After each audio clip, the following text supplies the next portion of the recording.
Hello everyone and welcome to day 3 here at the 2017 Ledgestone Insurance Open presented by Discraft. I'm joined by Steve Dodge of the Disc Golf Pro Tour. And Steve, we talk about the courses, the changes, things that can take place or not.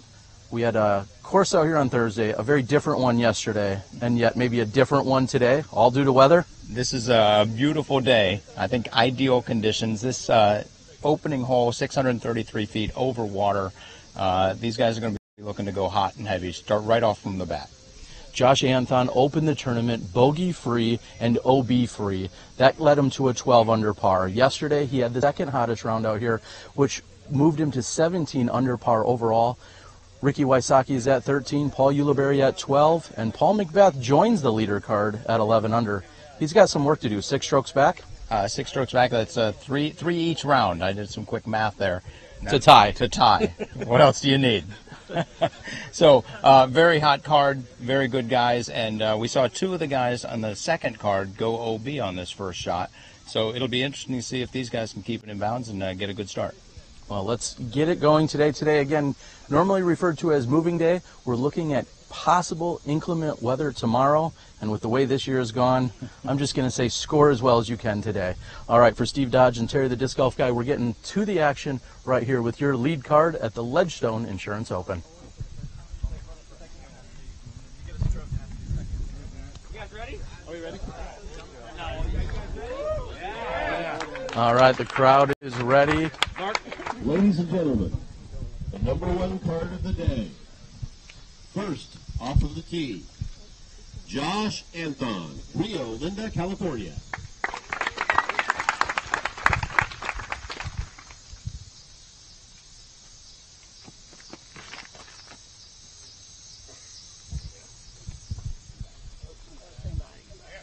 And giving himself plenty of room on the right side. Josh Anthon is inbounds.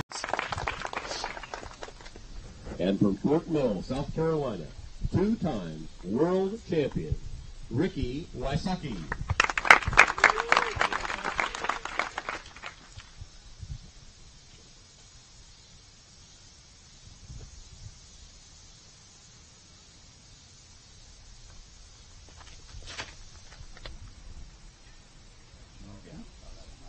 He totally crushed that.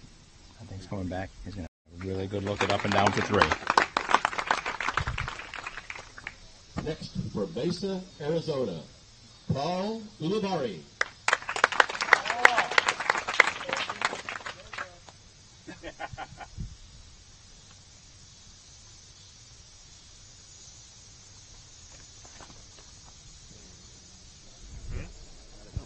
Wind pushing that down, however, it's going to be a similar result to what we saw from Josh Anthon.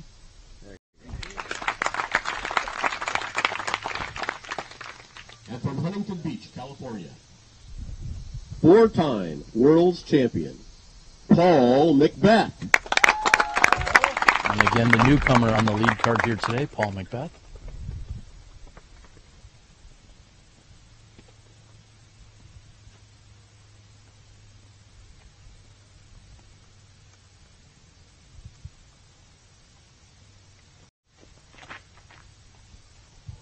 And Paul's going to need that to turn more.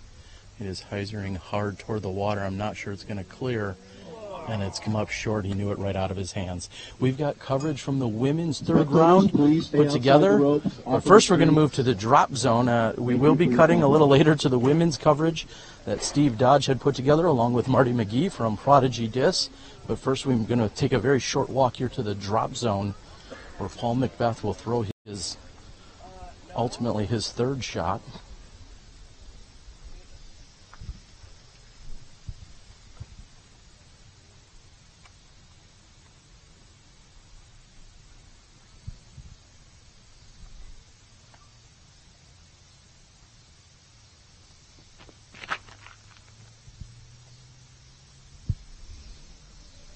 Paul looking to make up for his OB shot off the tee and very aggressively letting out a little bit of anger. All right, we're moving on. We got a long walk. Let's see how the women did earlier today on hole 1 at Northwood Park.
pretty much any second now.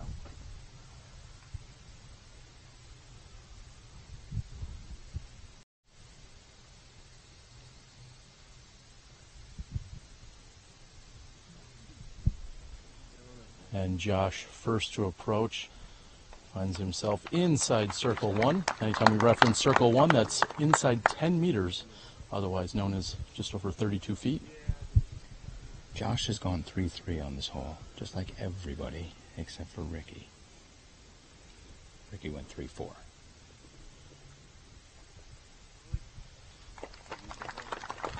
Yulee matches. Wysocki looks to have a standstill.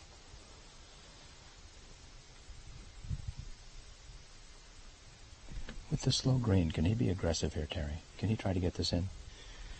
He can. The problem is, if you go past that basket, there's bushes and there's a little bit of water.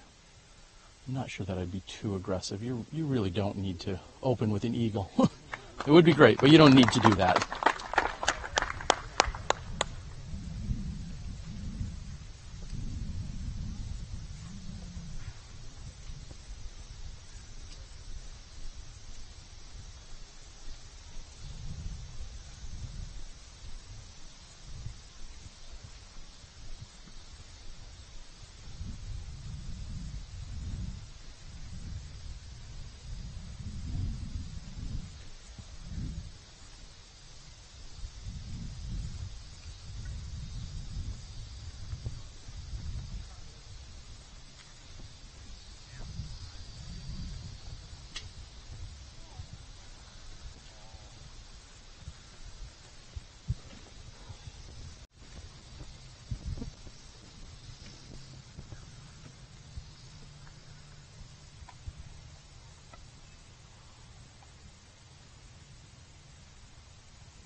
Over 500 feet away, up and down to save the par. That is a great start by Paul Macbeth.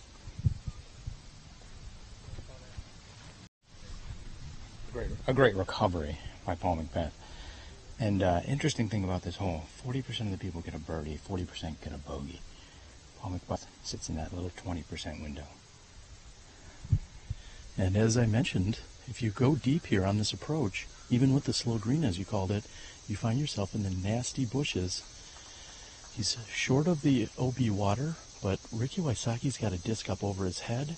He's got it, looks like a pancake. This is dangerous.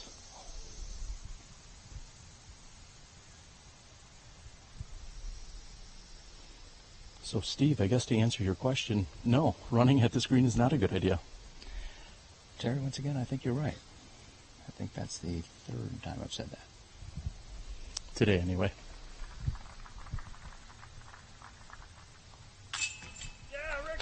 And we got a fan club member of Ricky's cheering his par.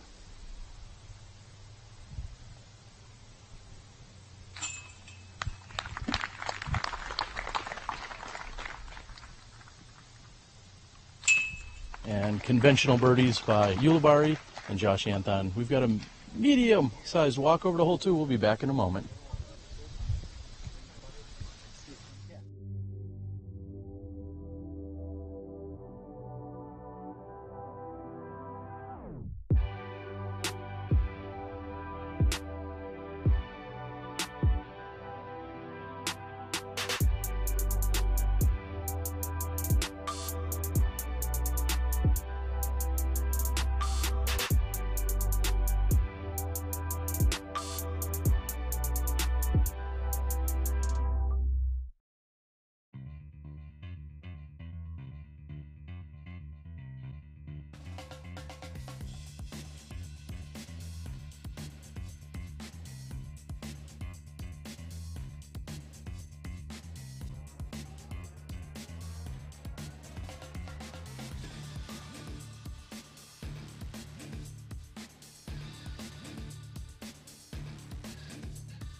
And welcome back. We are here on hole number 2. We're live. The 5th most difficult hole, and this par 4 averages out to play at 4.54. Our lead card, all 4 competitors shot it at putts. And in the opening round, all 4 of them took birdie 3s.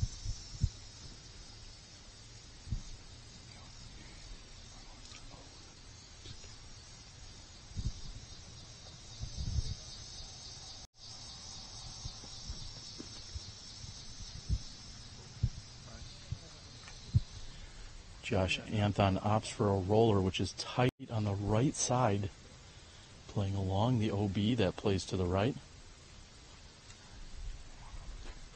That is out of bounds.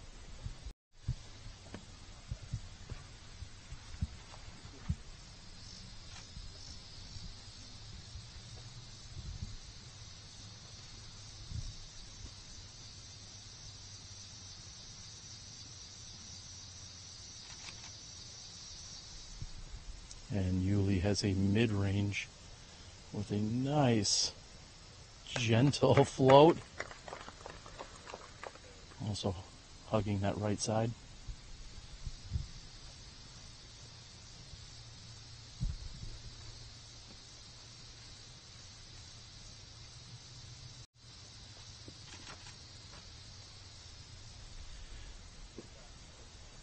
Waisaki also going with a backhand roller, giving a fist pump, and it has, looks like it may have finished OB.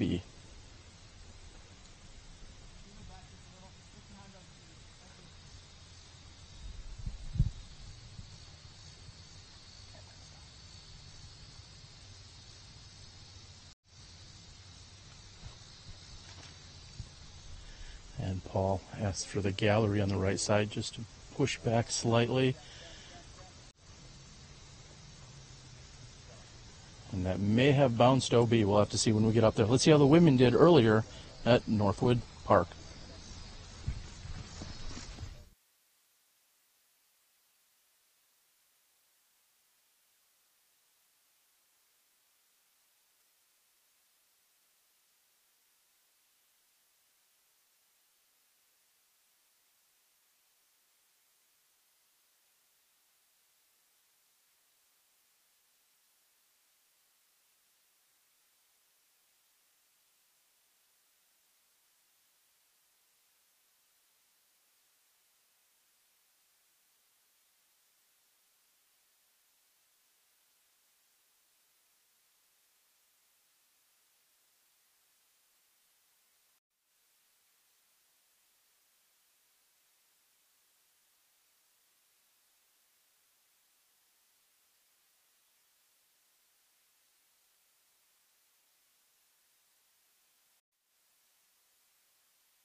Five seconds, Rick.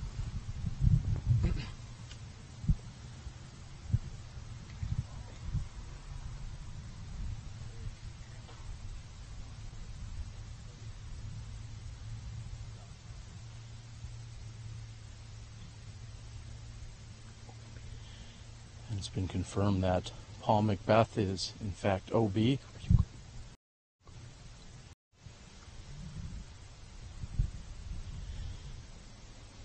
That's 2 OBs and 2 drives for Paul Macbeth. See if you can recover here, get another, well, it would be a bogey, but save the 4 at least.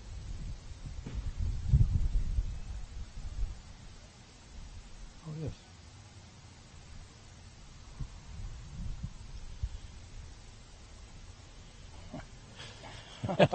And Paul Macbeth has put it up near the basket. The gallery further back thinks it's great. It's tough to tell exactly how close he was to the water's edge, but very pure shot there by Paul Macbeth.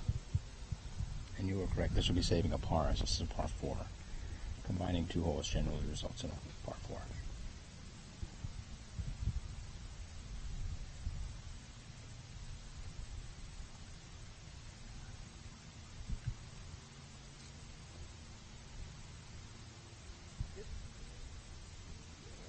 And players today are able to throw shots with a little more pinpoint accuracy. Yesterday it was a matter of really trying to navigate and fight the wind throughout various.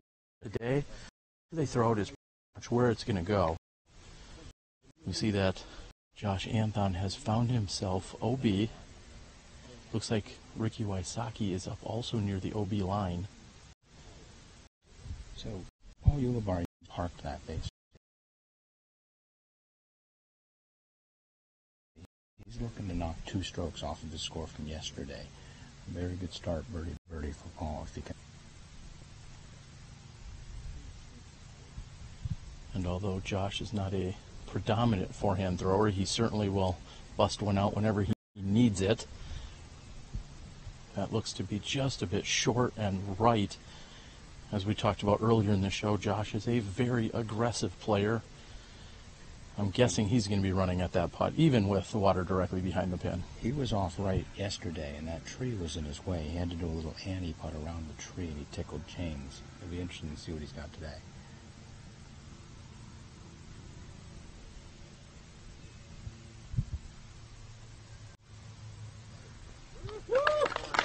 Wysocki with a forehand harp.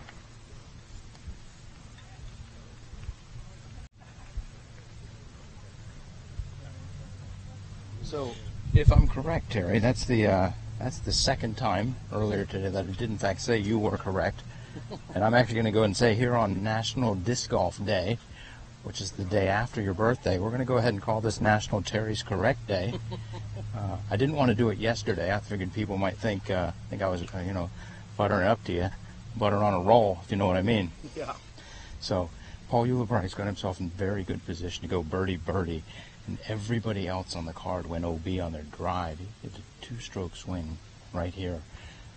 We're not sure if Ricky, I'm pretty sure Ricky, in fact, was straddling the OB line. I believe he was, in fact, inbounds. Well, we'll have to see. We need some verification.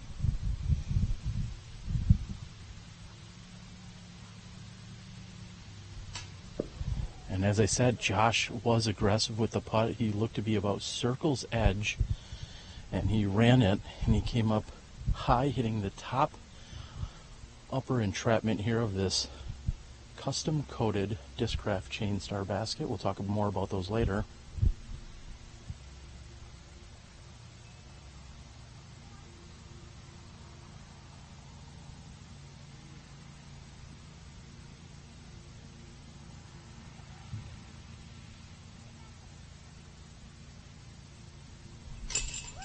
And again, Paul Macbeth, solid putt, saving the par after an OB tee shot. Is that Paul's nickname is Par Save? Typically not.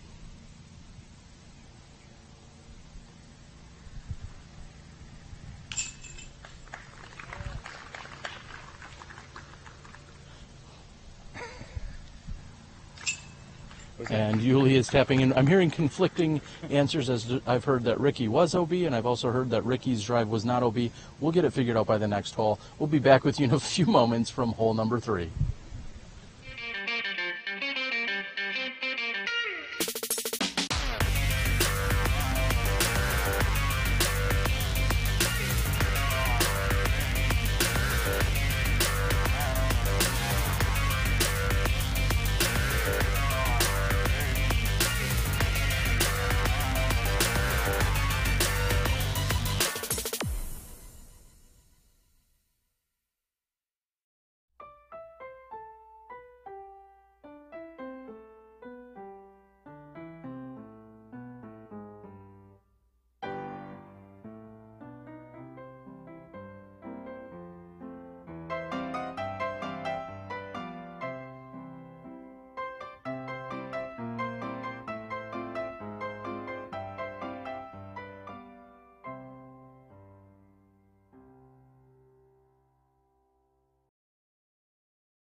Great looking forehand flex shot with a very overstable disc there by. Before he threw, he asked everybody to move off the sidewalk, and now it becomes very wide. It's 203.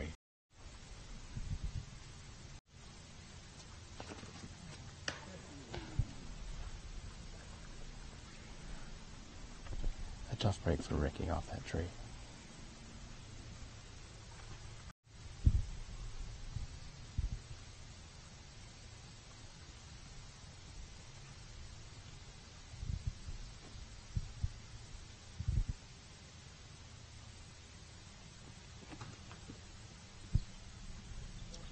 And Paul goes with a Nova off the tee. Very slow cut and approach disc.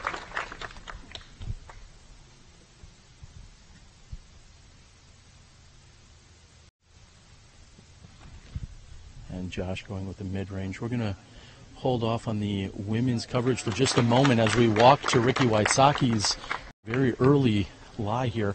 Steve, what I was trying to denote or say to you is not only was it a tough break, like you mentioned, that he finds himself OB, this may be a very awkward lie. He's got a long stretch that he can make. This may or may not be an awkward lie depending on where his placement is. This place is a tough hole for Ricky. He's gone 3-4, as opposed to someone like Josh Anton, who's got that mid-range straight up the gut, who's gone 2-2.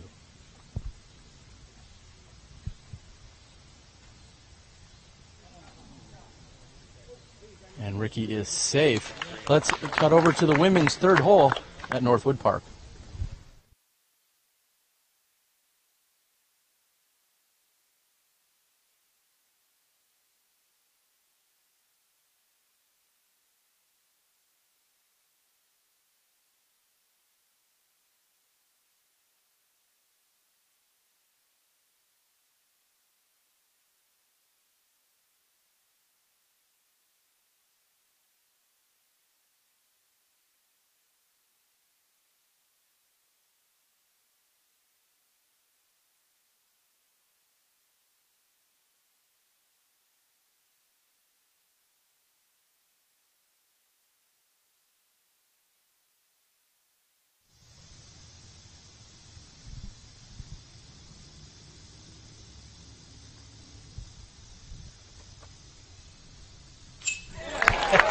Yes, Josh Anton from just inside circle 2.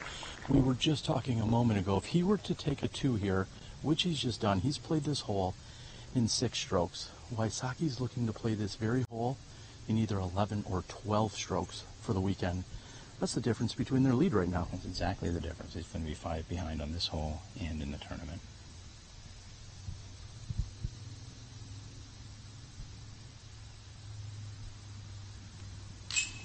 And Macbeth answers from half the distance that we just saw Josh Anton. That was approximately 28, maybe 29 feet.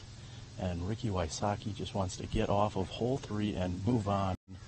Looks like he should be able to save his bogey 4.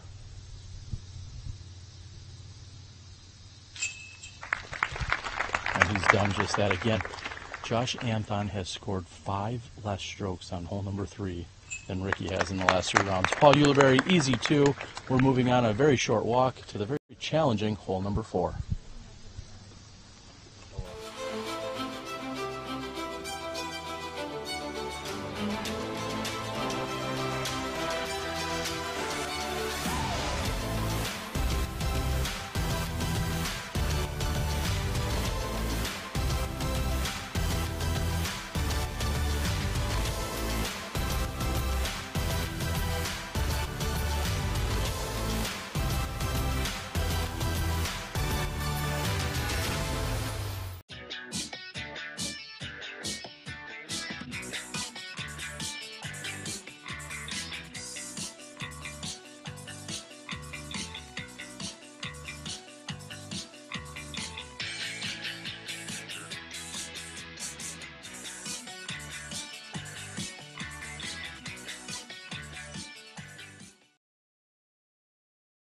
Good. To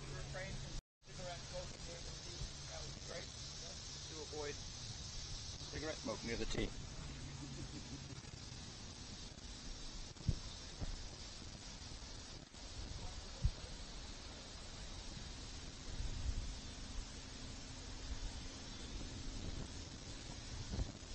And welcome back. We are here on hole number 4, Paul Ulibarri on the tee. This is a blind hole which plays down a hillside, and the basket is perched on a dirt mound. There's a man. Yesterday we saw Paul McBeth Anheuser carry all the way OB. Today is a good looking line. However, it hits a tree down the fairway.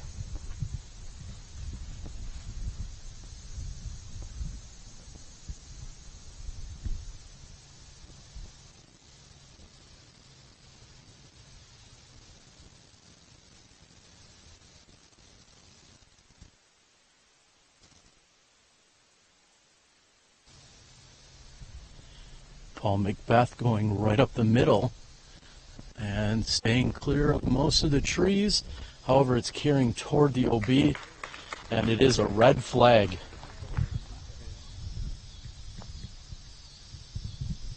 So although everyone from the sidewalk vantage point thought that was a good shot, it was actually not as it carried OB, and Josh Anton releases his mid-range way too low and does not get over the crest of the hill. Josh did the exact same thing yesterday, throwing low, playing very safe, just making sure he gets to 3, give himself a small chance at 2.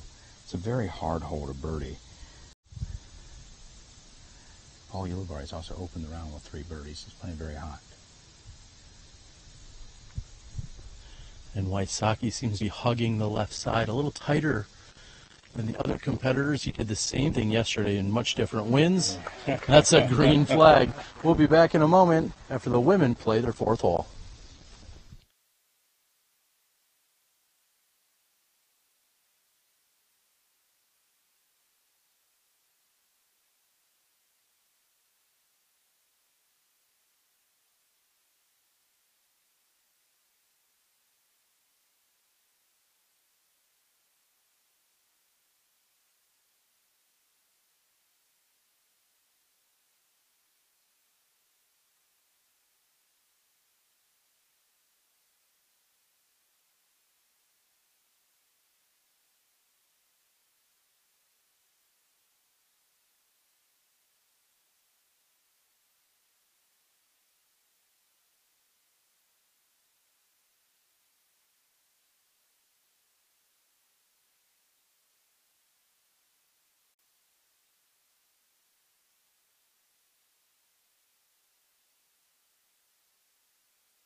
And a little forehand flick with a putter from Josh Anton.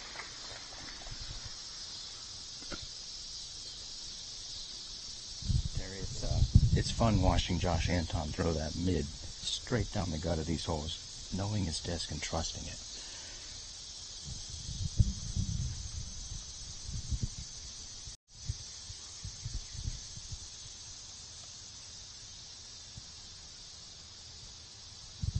And Yuli with a very soft touch, just wants that to finally sit down. He'll be just fine with a putt from there. Called a 270 roll, we call that in Virginia. That's a bowling term? Candlepin bowling. It rolled 270 degrees around the pin. So one interesting thing, I mentioned earlier, this is a hard hole to birdie, and it is. Only 15% of the competitors get the birdie here. Half of these guys do. That's why they're on the lead card.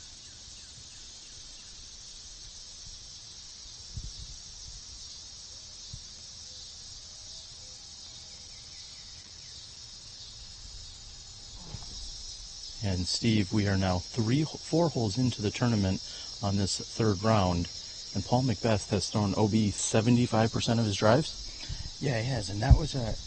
You can tell. You probably know better than I, but that seemed like a very aggressive putt for this early in the round. I think Paul's trying to get a little bit of his mojo back. Well, he was certainly trying to save the par there with a very long downhill putt. Not a very high percentage putt for many people. If anyone could make it, you'd certainly be a betting man and put Paul on there. But here he is putting for bogey from about 23 feet.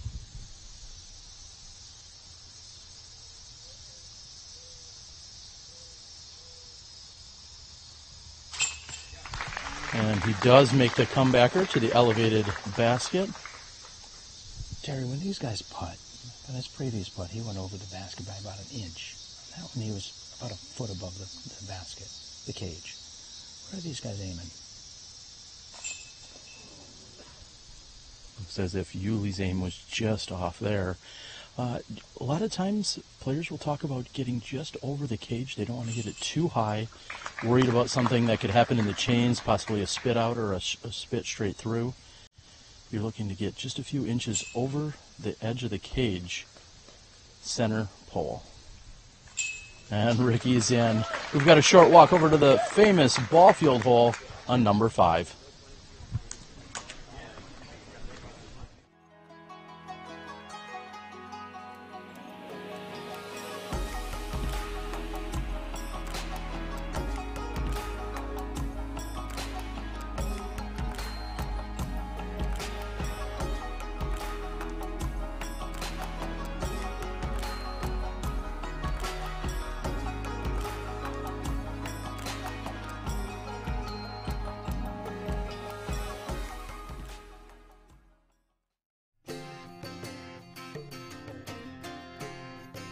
Tempercraft USA.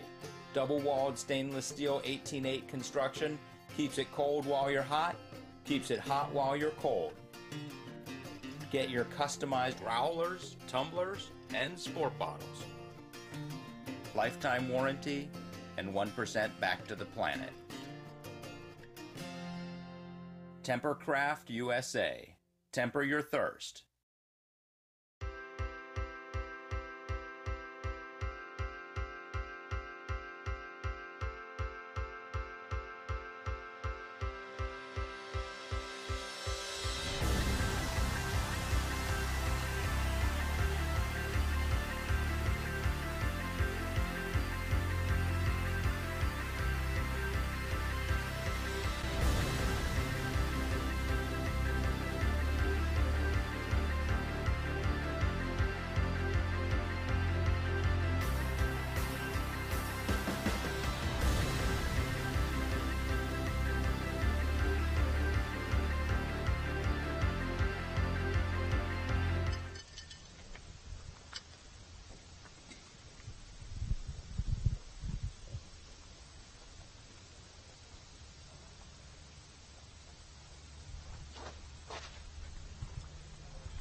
And the very challenging baseball diamond hole, hole number 5, I believe 476 feet, aced during the opening round by Greg Barsby. And yesterday we saw it prove troublesome for 2 of our 4 competitors with OBs on the tee shots. Josh Anthon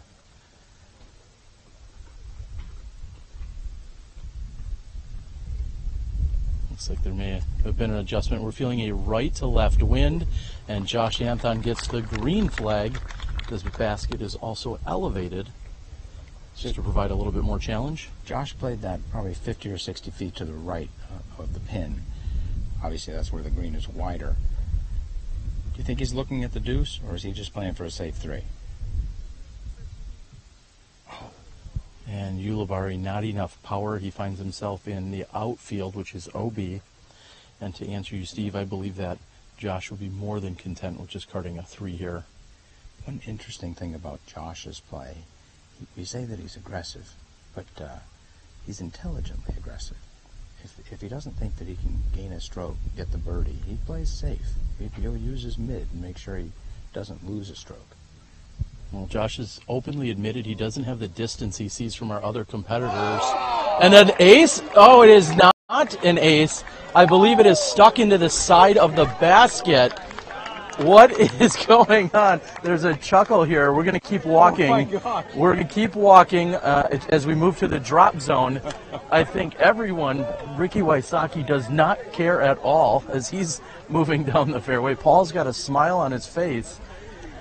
And we're just going to keep moving. We have to come to the drop zone first. So that's why we will not cut away to the women's footage just yet. But we have to come back to the drop zone where Paul Ulibarri will be throwing from. Little traffic directing here by Nate Heinold. And what a crazy turn of events. Paul Ulibarri is going to be on the drop zone tee.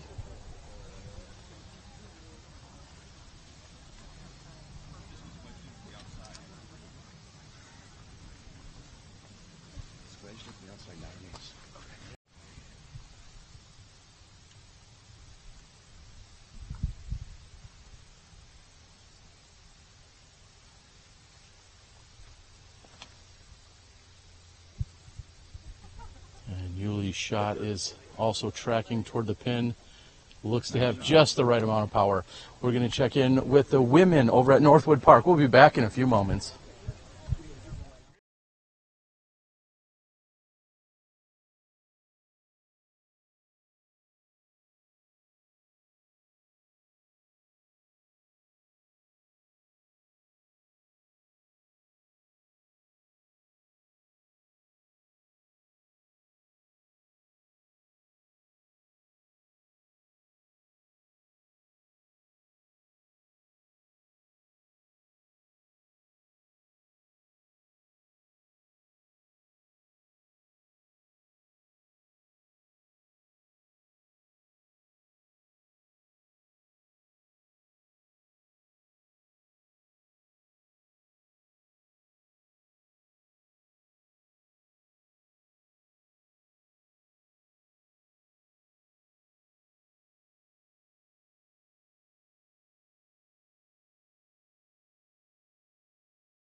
And Macbeth says, mind if I clear this out real quick?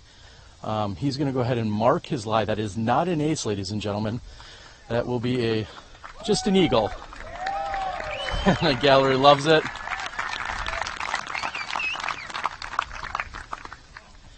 A few years ago, Steve, that would have been considered a hole-in-one.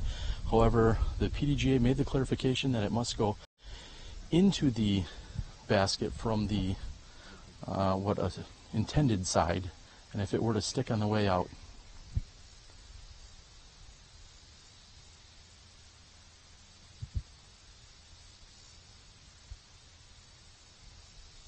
And from 63 feet, had this not been elevated, I think that would have been in.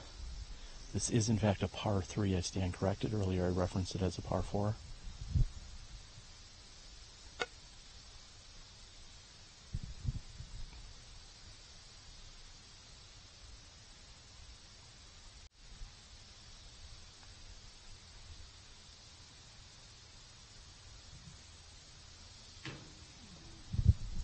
And Ricky's putt from approximately 42 feet is right side.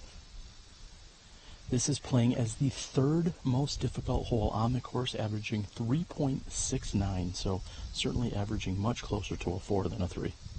Through these 4 players, first 3 rounds, only 2 birdies so far. Ricky Wysocki got it in the first round, and obviously Macbeth got it today.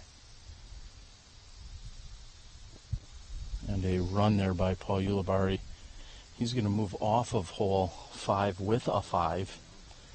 A little bit of momentum shift as he had started so hot. 3 consecutive birdies, and then giving him back on the last 2 holes.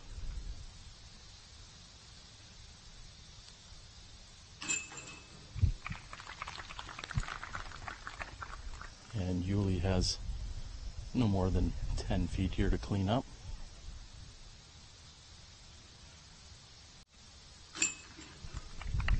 And Josh Anthon will tap in for his 3.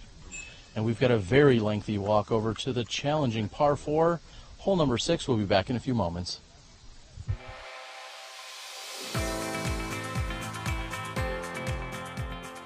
For me, it's time with my friends. For me, it's a walk in the park. For me, it's my job. For me, it's fun.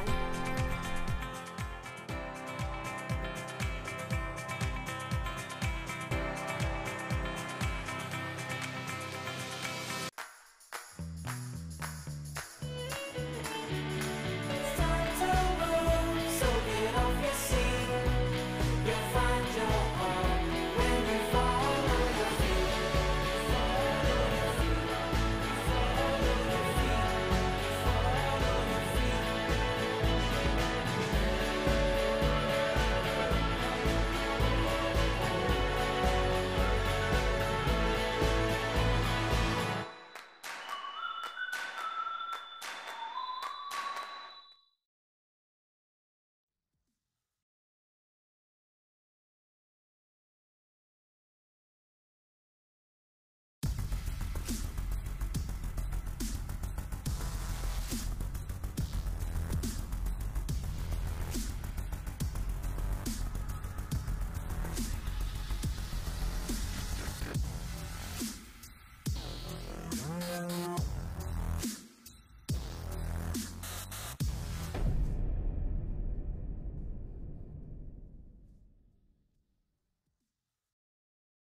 And welcome back. We are here on the par 4, hole number 6. That was Colin Bailey throwing his second shot a moment ago. We watched the rest of the card throw their approach shots. Looked like everyone was in fact in bounds. I see Greg Barsby along with Bobby Music and KJ Nybo all on our second card. We also have our friends over at Central Coast doing your post-production video coverage, and Jomez Productions will be putting out a shortened version of this round that you are seeing right now. They'll have that out by tomorrow as well. So Central Coast on chase card, Jomez on lead card, and Marty McFly over at Prodigy Disc with the women's lead card. Steve, what are we seeing? It's probably a good time to catch up on all the scores throughout the day. The things that I'm seeing, hot round right now, at least in the top 10, James Cole, 4 down. You probably remember Snappy from the Tour Championship of last year when who did he take to a playoff? Was that Cale? Or I think it was Cale Davis guy he took to a playoff in the semifinals. And then Nate Doss was sitting at 4 down. They both moved up 5 and 6 spots respectively. We're not green yet.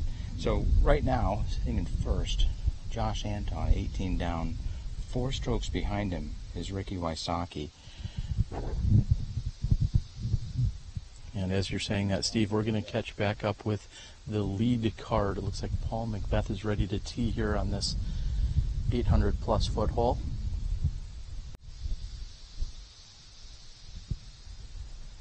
And this has come in as the most difficult hole found on the course, and that is difficult in terms of relation to par, not necessarily just the highest amount of strokes, although this is averaging 4.82 and is considered the most difficult hole relative to par. Terry, you were correct, as usual, when you said 800 something. Although I'll go ahead and clarify, it's 897 feet. And again, you were correct. This is the single most difficult hole of the round. Additionally, Paul Macbeth threw that disc a good 50 or 60 feet farther than any of the competitors yesterday. And then Ricky Wysocki also throwing a bit farther than he did yesterday. I think these guys are playing a little more aggressive with no wind. And we might be looking at a couple of three runs. And the spotter is cautiously going to run over. I believe from my vantage point it looked like it would be in bounds. He's going to give a green flag to Josh Anton.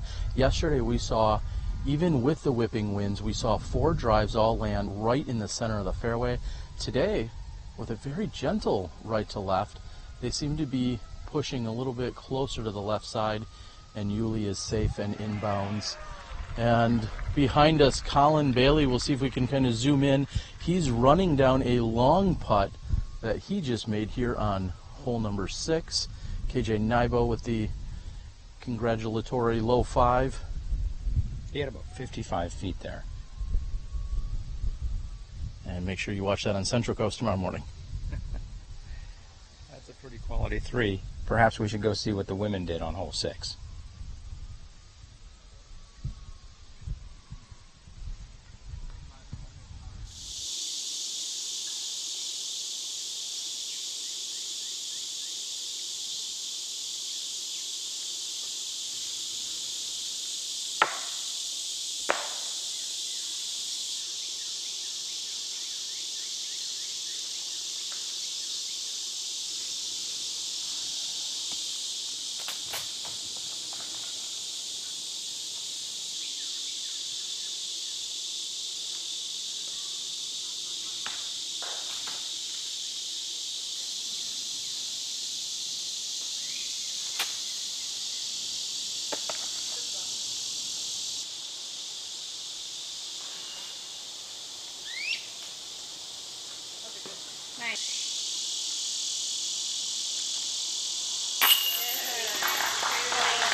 Anton's throwing. Are we live?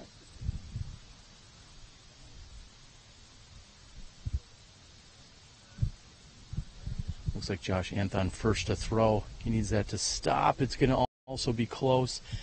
It looked from more than 100 feet away that it had stopped before carrying all the way to the long grass.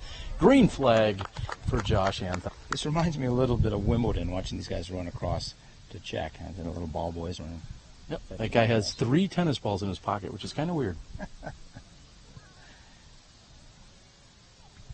That seemed to be more or less a pitch up by Paul Ulibarri. Maybe he was undecided as to just how aggressive he wanted to be, and I think he ultimately said, well, I'm just going to play it up to their approach and hopefully walk away with the 4. Wysocki also playing what looks to be a pretty conservative option, going with a forehand, flirting with the OB, going through it, and he is very lucky that one of those tree branches did not pull him in and suck him into that OB. So we watched Wysocki play yesterday, and off half the tees, he was aggravated with his throws. I suspect on that throw, he was none too pleased. He's only behind by 4, and he's been aggravated half the time. Yeah. I'll say again, Steve, I've watched Wysocki play quite a bit throughout the years, and he puts a lot of pressure on himself. He expects nothing short of perfection with every throw. And even his best friends and everyone else on tour will say, Ricky Wysocki could shoot an 18 under par and still appear to be really frustrated. He's really that good. He's a fierce competitor, and all too often I see him throw a shot, blurt out the word junk, and then can a 60-footer. I have a feeling this could be a tremendous shot. It's coming right at us. Comes back in bounds. Inside circle 2. He's got 60 feet for the birdie 3. And that actually hit the OB line and then continued with the skip. Thankfully, that did not check up or take some kind of counter spin or skip. And he finds himself in bounds, like you said, just inside 60 or so feet. I would have to say a well-placed wall by Nate Heinold and the crew. It's a very big crew of staff here at the Ledgestone Insurance Open presented by Discraft. That keen wall is a good 10 to 15 feet off the OB line. It's a spectator wall, but Paul wanted everybody to check out a little bit farther, and now we know why. Well, it was a few years ago on this very hole, I watched Johnny McRae throw a wide shot that ultimately caught a spectator that is in bounds, and McRae's shot had caught a spectator, and it's undetermined if it would have in fact gotten back in bounds or not, but always backing the players and spectators off of the field of play is a good idea. And Steve, I'd like to say this suggestion of backing the wall off of the actual OB, that was maybe echoed by some of the players throughout a few of these events as well? I believe it was we're going to call it the Drew Gibson rule. Now he's got 2 rules here in the Pro Tour. Yeah, he's been an advocate for that, and this is the first event we've done it. And I hate to say it. I don't hate to say it. I agree with him entirely. I think my opinion was incorrect on that, and his opinion's better. So I think that's 3 times today so far that we've made corrections to what I used to believe. Josh Anton with a beautiful upshot puts that within 5 feet, maybe within 3. One interesting thing for me about Paul Ulibarri's shot, you and I both thought his approach shot was pretty short, but I guess he knows his game. He puts his 3rd shot within 10 feet and should have a pretty easy par on the most difficult hole on the course. And I've caught word from the studio that you said you've corrected yourself 3 times. That's actually incorrect. You've corrected yourself more than 3 times, Steve. That is easy to believe today. And a great shot by Wysocki, which actually bounced up and hit off the pin. My guess is Wysocki's upset that wasn't 3 feet higher. And Paul Macbeth, a few feet inside the 60 you mentioned. I'm looking at approximately 55 feet. This is for the birdie 3.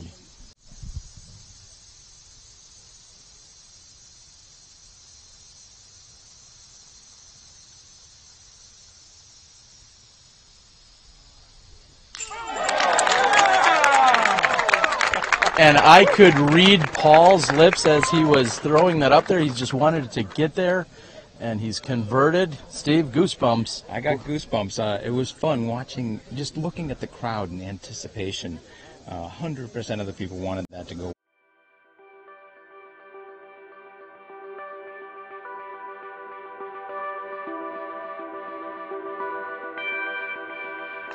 Again, great camaraderie amongst these guys. Everyone enjoying one another's company.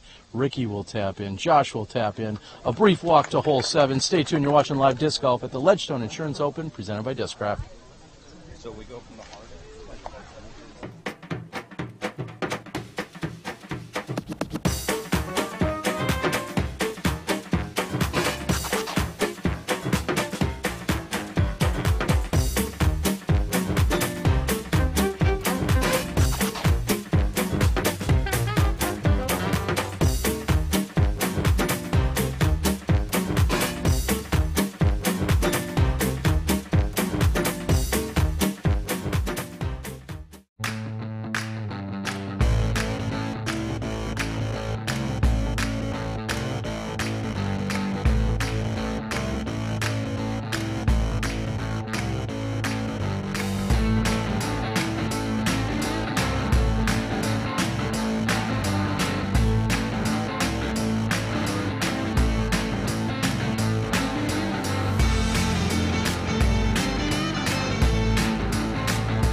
And welcome back. We are here on hole number 7.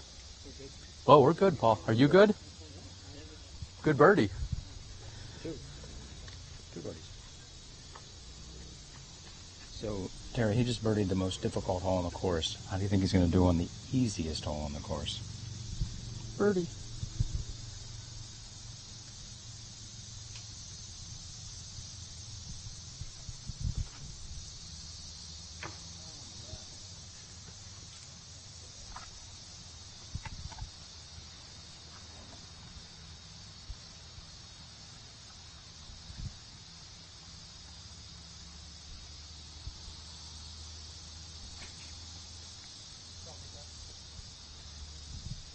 And Wysocki laces a forehand shot to within 20 feet of the pin.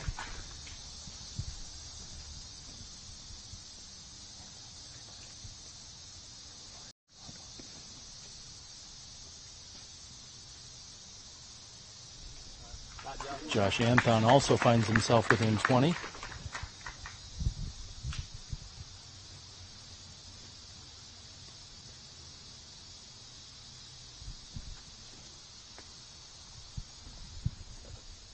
And Yuli's flip up forehand does not come back. Let's see how the women did on the 7th hole at Northwood Park.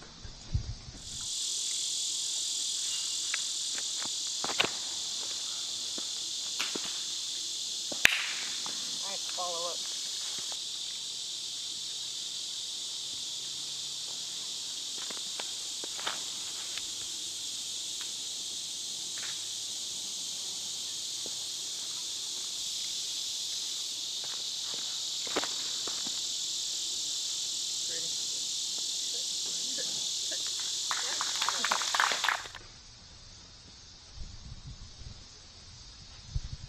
And Macbeth has thrown a very long approach right next to the pin. After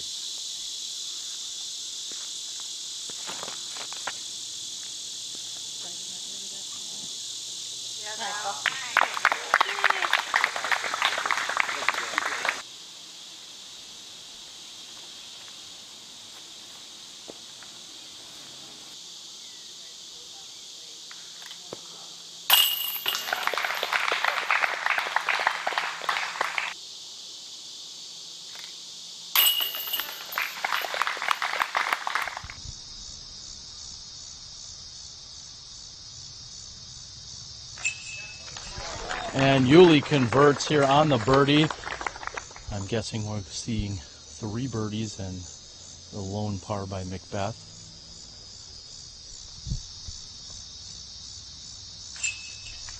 Josh also is in for 2. Sounds as if the chase card has just teed off on the next hole. It means we'll have a little bit of a backup there.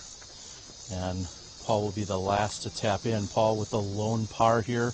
The other 3 competitors with birdies.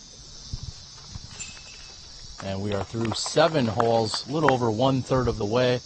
Steve, I think we're going to stand down for just a few moments, listen to a word from our sponsors. We'll be back with some more of your amazing analytics and also with some of the chase card action from hole 8 shortly. I look forward to it, Terry.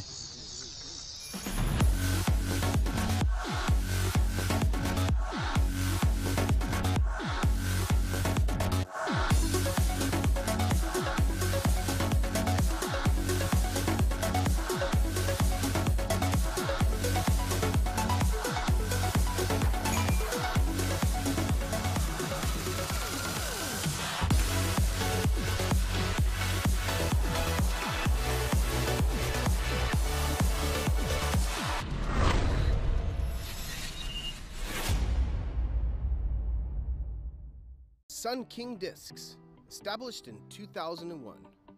Florida's most respected name in disc sports. Official retail merchandiser of the Disc Golf Pro Tour. Currently on tour supporting Discraft and DGA live inventory, free shipping at $12. All orders $19.99, ships in a box, includes single discs, large selection of both stock and collectibles. Check out the website at www.sunkingdiscs.com.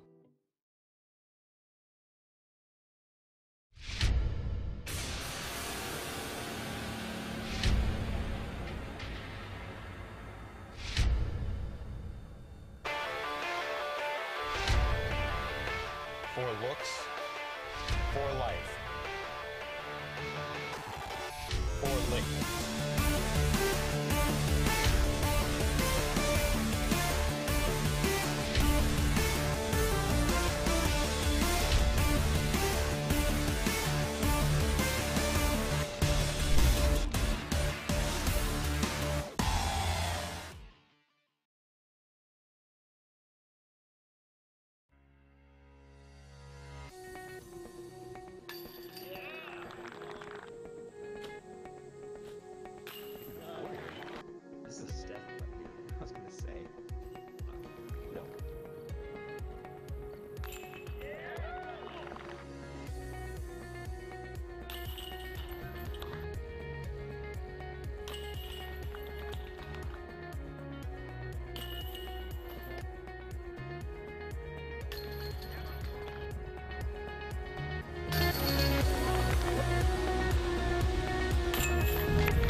Hey everyone, it's AJ Risley. I've been on the road for about 5 or 6 weeks now. I'm going to be on the road for another 5 or 6 months for the rest of the year, and I've got another pro tip for you.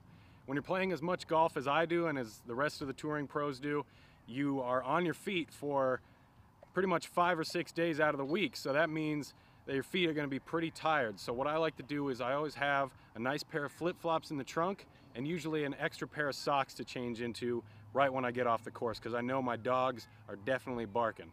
So I want to get into some nice comfy flip-flops, get my feet out of that foot jail, and relax. There you go.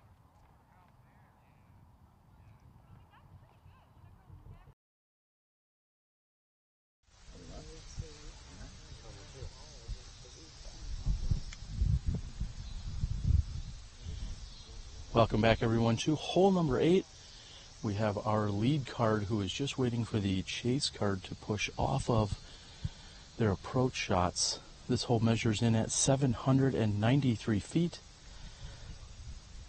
Also averaging the 4.52 and fourth most difficult to spit out.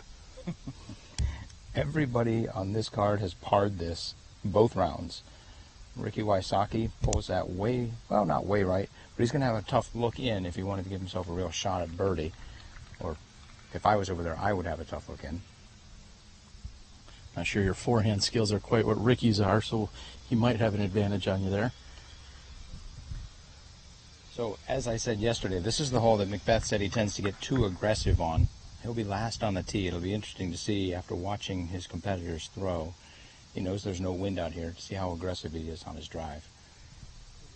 I'd like to think we got into a position where even the best of drives will not get all the way to us. It's a great throw there by Paul Ulibarri, and if Macbeth puts everything into this and throws a perfect shot, he could just about land at our feet. We'll see. I'm going to go ahead and predict he comes within 25 to 30 feet of us. I think he is feeling like he needs to make a move. He's currently 6 strokes back. And that is a beautiful flex shot. Flies over Ulibarri's and skips a few feet past it. And a great shot, coming up about 60, maybe 70 feet short of us. Perfect position for where you'd want to be here on this very difficult hole. Let's cut to the women who are playing their 8th hole over at Northwood Park.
Welcome back to hole number 8 here at the Lake Eureka temporary course.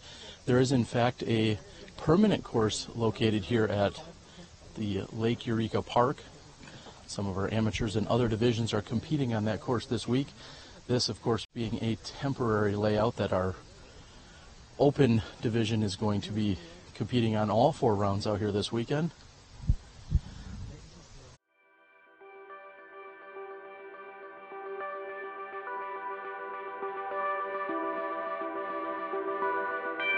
Out here, we've got a famous bridge hole coming up next.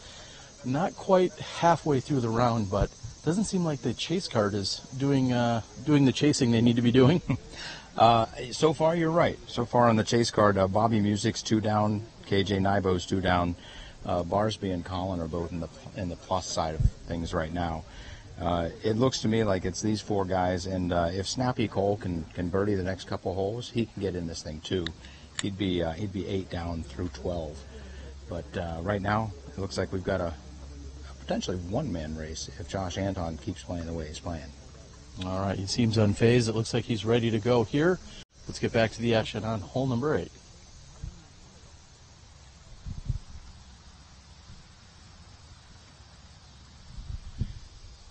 And Josh just playing to the edge of the peninsula there.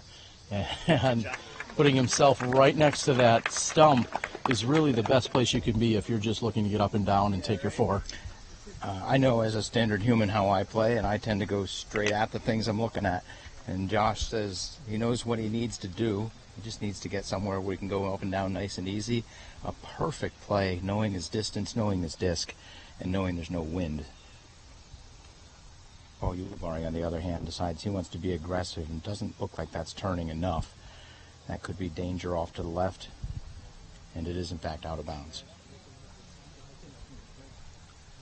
Steve, I'm sure thanks to udisclive.com, with a little bit of clicking, can you find out how many people have actually birdied this over the last few days?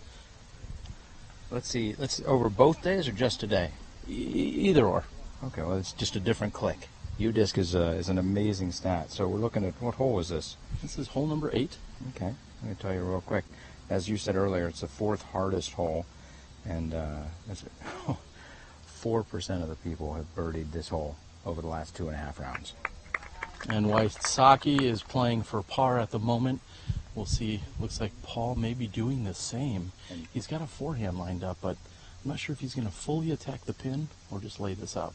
And just so we know, 4% is in fact 6 players.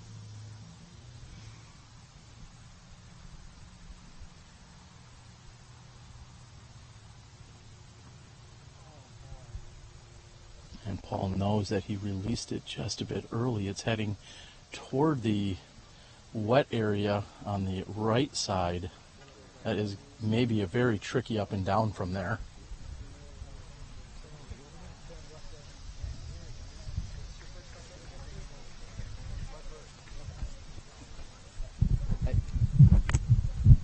Terry, I think that Paul was 100% correct in the press conference. This is one of those holes you need to just rein it in, play it safe, just like Josh Anton did. He is an amazingly intelligent aggressor. He'll go when it's worth going, and usually succeeds. But when it's not worth it, he lays it up and takes the easy 4. His competitors, much more difficult 4s.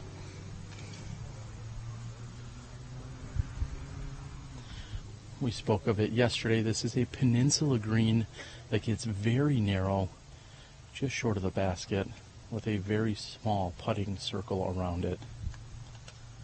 We'll see another forehand here. I believe that's a putter. And he has stuck the landing right underneath the basket. A head knocker for a tap-in par. Played quite well.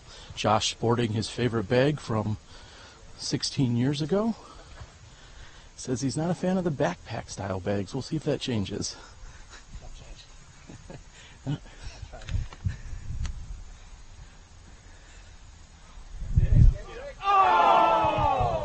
And with a run from outside Circle 2's edge, Ricky hits the front of the basket. Josh Ushel came over and confirmed. He says, I've tried some of those other bags. They're not for me. So says he's not changing. Well, maybe he'll change to a Zuka cart someday. They've got nice things. I'm sure they could fit him into something nice. Well, I think Zuka's a sponsor of the tour, aren't they? Zuka cart. Roll one away today. And as a matter of fact, Randy Moore won the Zuka cart yesterday under all the boxes. I've seen very few people that have been that excited. That's not quite true. That's mistake number 4 or 5.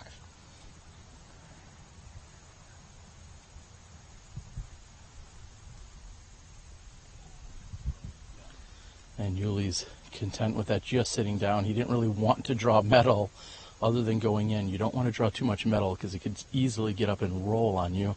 In fact, Wysocki, after hitting the front of the basket, is pretty content that that just sat the way it did. He'll settle for his par. And we saw this yesterday, although there was a whipping wind out here on this peninsula. Anytime you are throwing at the basket with the water no more than 15 feet behind it and a downslope to it, this is going to require a little bit of delicacy and touch by Macbeth.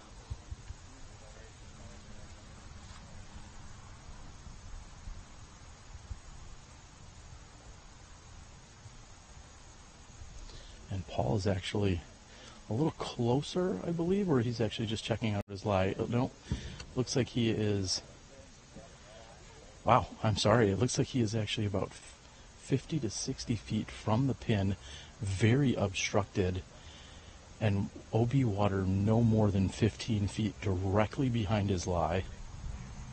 And he opts for the layup right to the base of the pin. That reminds me of the dark and desolate line from Tin Cup, just for those people who are wondering what's going through my little mind right now.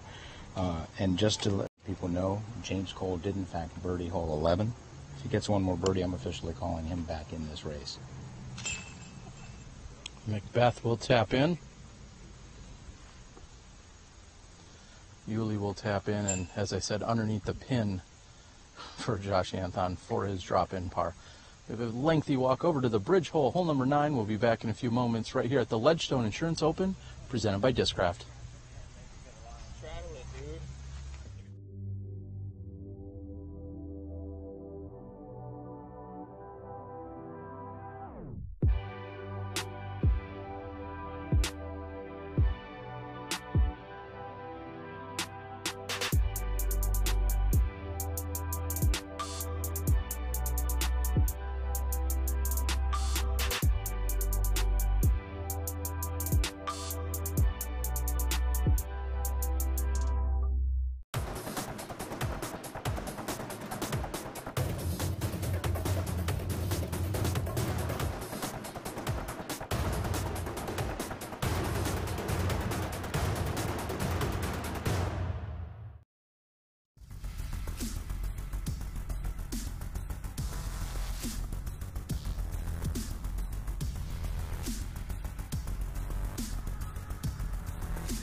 We're going to have to move on the board.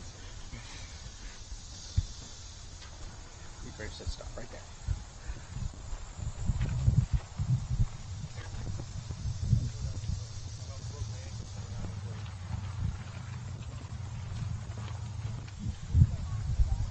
Hey Terry, here we are on the very famous bridge hole.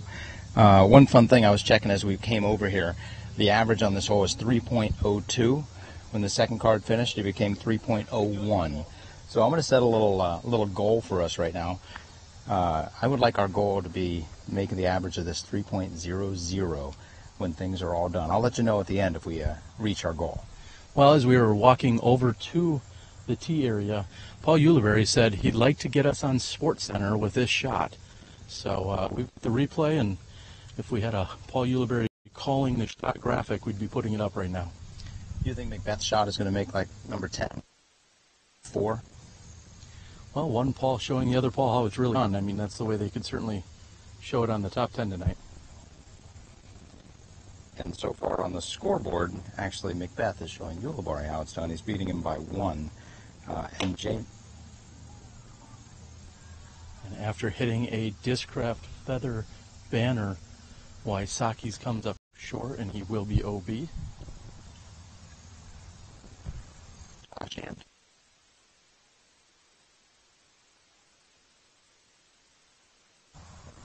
And that is tracking toward the basket, just left, and green flag for Josh.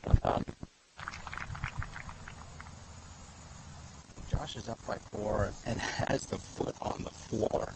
Doesn't look like he's going to stop anytime soon.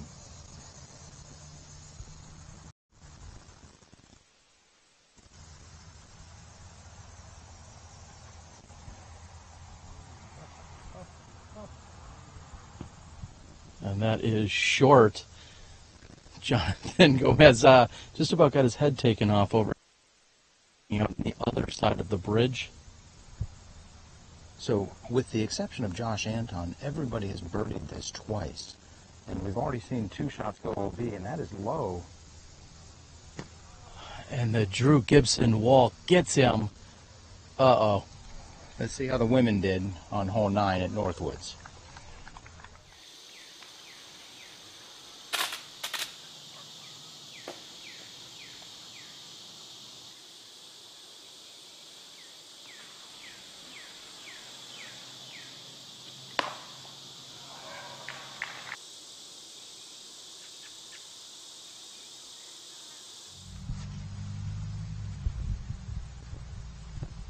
Ricky Wysocki moving to the drop zone and should have a very makeable bogey putt from there. A big thank you to Tribal Leg for providing the Tribal Leg wall. They were the first sponsor the Pro Tour ever had. Happy to have them back for the second season. It was a very well placed throw by Paul.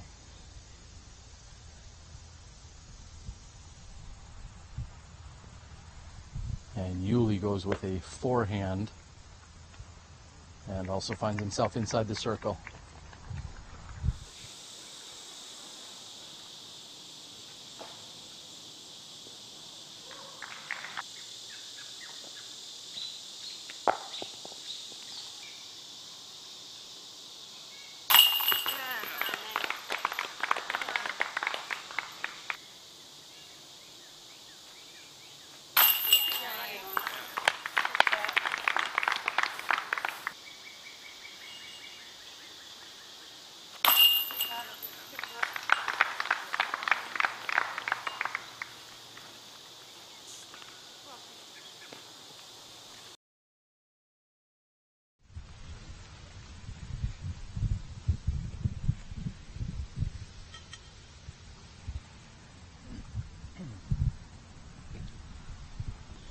And Steve, a few moments ago we saw that Josh Anton, the only one of the leader card competitors to put this shot inbounds here on hole number 9. And the rest are looking at bogeys, assuming they make their putts. It's looking to be a minimum of a 2-stroke swing. Putting Josh 6 ahead of Ricky. 7 ahead. Wow, that's some tough math. 8 ahead of Paul McBeth.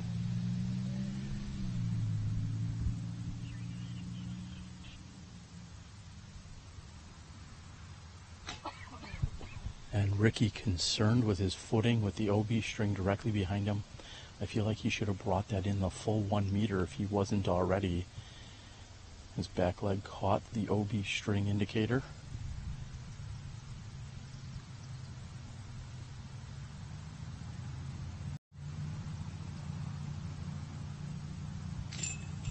And barely just willing it in on that left side. Paul Ulibarri is going to walk off here with a 4, still relinquishing 2 strokes to Josh Anthon if Josh converts. It looked like Paul Ulibarri was pitching to Barry Bonds there low and left.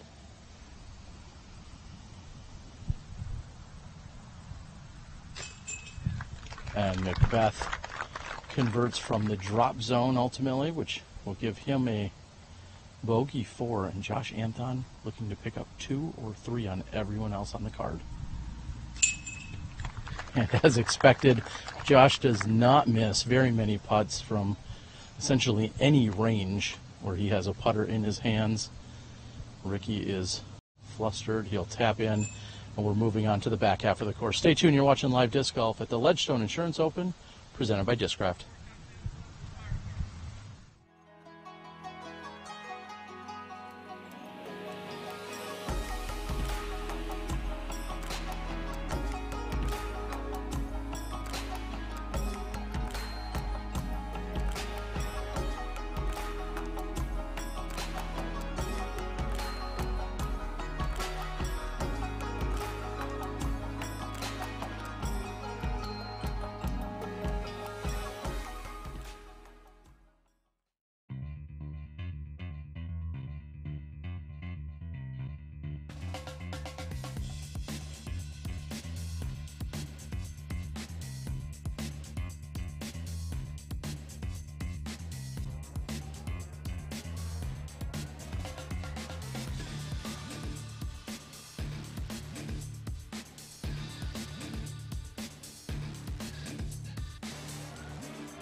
And welcome back as we're seeing our chase card just move off the green here on hole number 10. I think a moment ago we talked about James Cole moving into second place as he's 8 under through the day. Is that what I've heard, through 12 holes? That is 100% correct, and he was 6 down through 10 and decided to birdie 11 and 12. 12 is the water tower hole, a very difficult birdie. Says to me that James Snappy has got it rolling.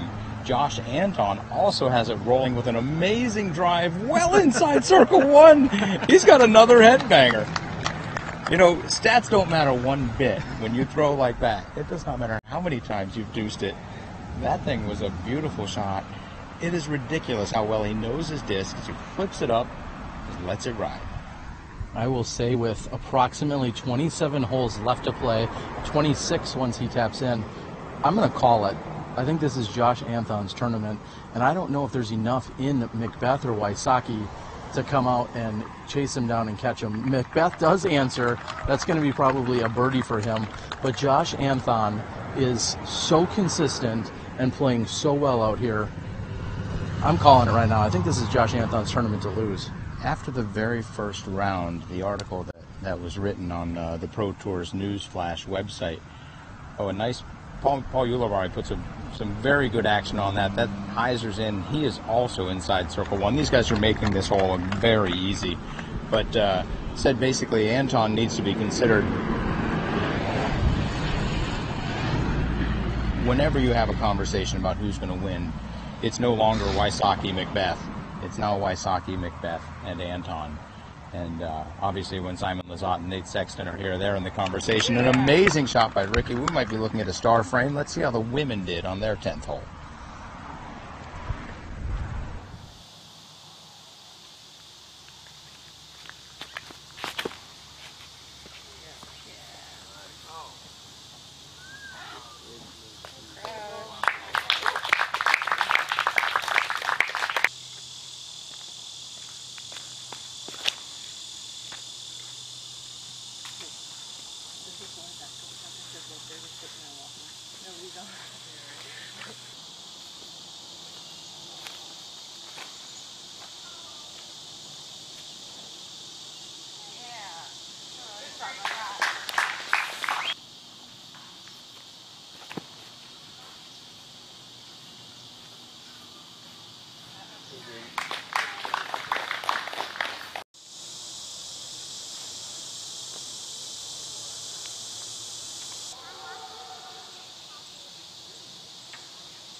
Welcome back. We are here on hole number 10 on the green. Everyone inside the circle making this 500-footer look more like a 250-footer. This is ridiculous how dialed in they are. Yuli is first to convert, and Steve, as we were walking down the fairway, we actually challenged Nate Heinold and said, is this really 500 feet? He said, well, please 470. So I think he needs to get his actuaries on that. before this group, this hole had been birdied by 20 competitors, roughly 15% of the field. They just got 4 more birdies. Josh Anton maintains his lead. We're moving on to hole 11. That was easy. Add up all 4 of their drives, and I'm not sure they would have been outside the circle. We're moving on a lengthy walk over to hole 11. That's right.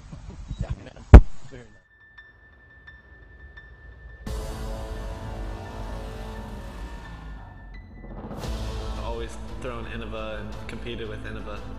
I don't think I'd be playing this sport if it wasn't for creating the disc itself and then just taking it to the next level over and over and over again. How great the discs are themselves. It's really gained my trust, and I don't think I would be here without Innova. I don't see myself doing anything else.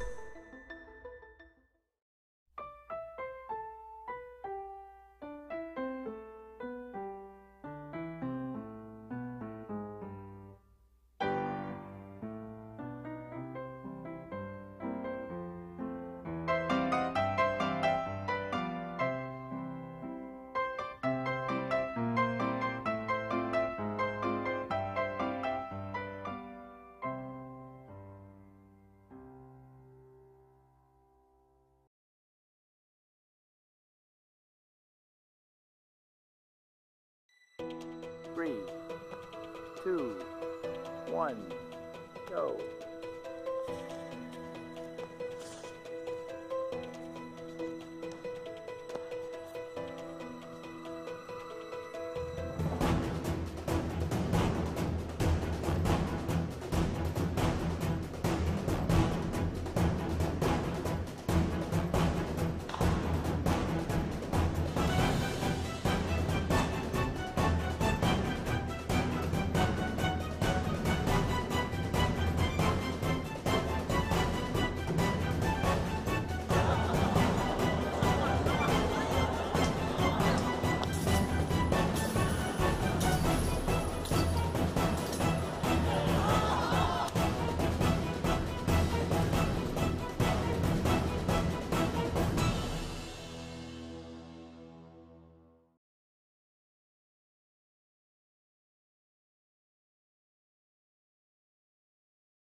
Come on now.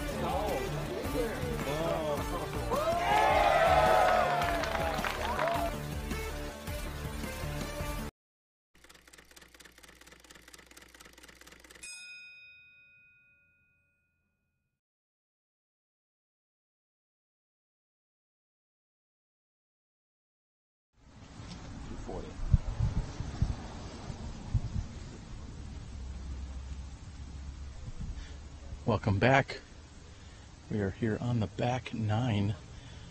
Josh Anton with the tee, rolling along with ease during this third round here, a moving day.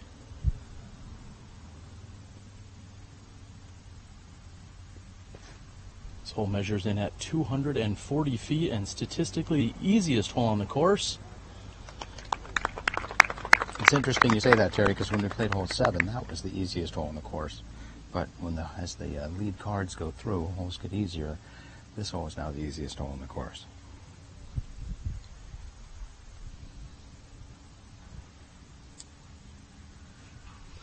Would you say that's a advantage of being in a later tee time? You get to play easier holes as the day goes on, Steve? 100%. The course gets easier, the better the players are.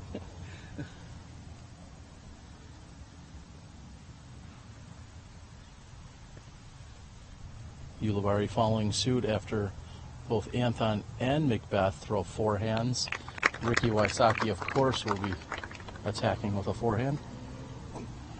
Ricky was very aggravated after the last birdie. I wonder if he's just sensing there's not enough holes left to catch Anton. And he flirts with the tree but gets hung up. Let's check in with the women over at Northwood Park.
Wysocki's attempt is short.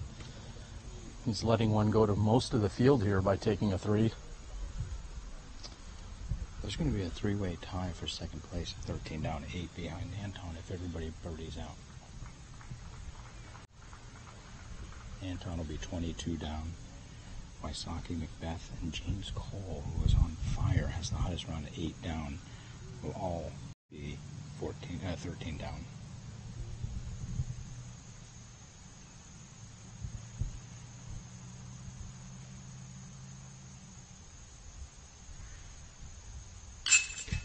And Macbeth makes sure the chains are hanging appropriately here. Then converts on the birdie. Yuli with no more than 12 feet. Anton is almost touching the base of the basket with his tee shot. He taps in for the birdie. 3 birdies and the par by Wysocki. We're heading to the water tower hole, hole 12, right here at the Ledgestone Insurance Open, presented by Discraft.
embarrass me when I say that, right?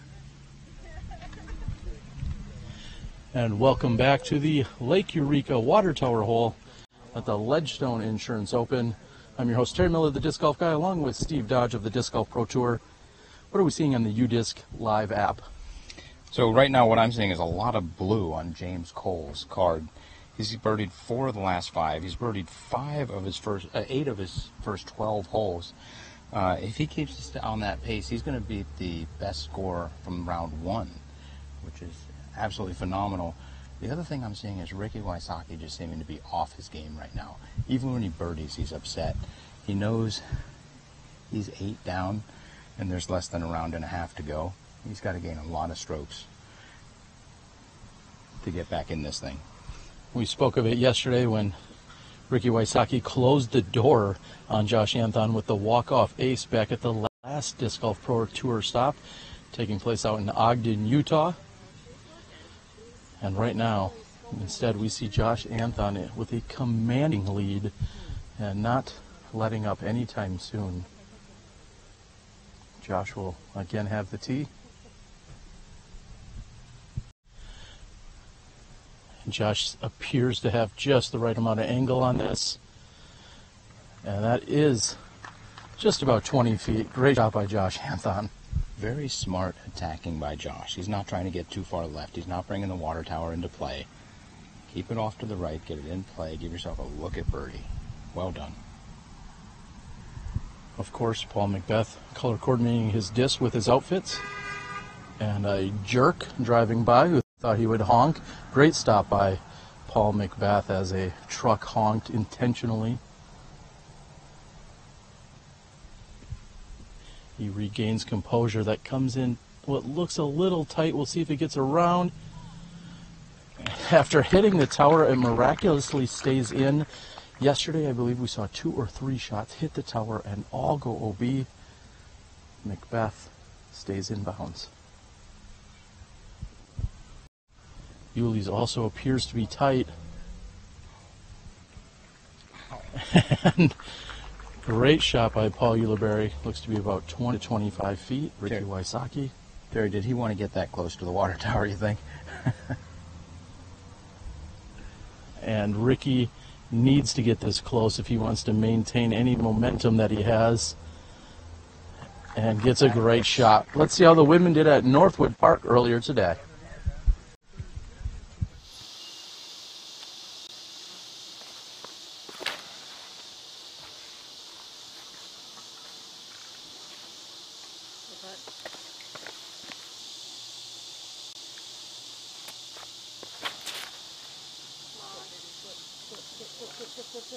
Get it. Woo!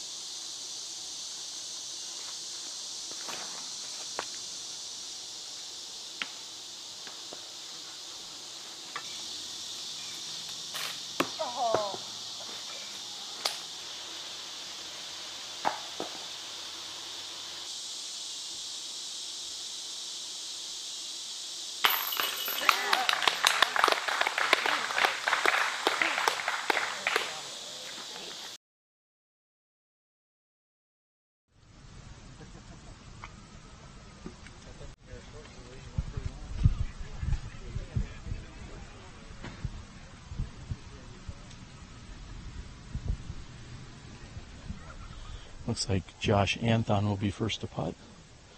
He's going to wait for the gallery to come to a halt.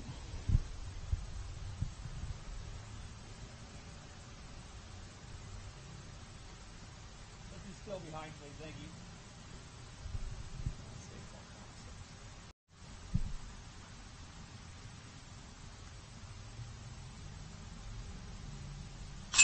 you. Yeah, Josh. Of course, Anthon converts. Yuli will be next to throw from 18 feet.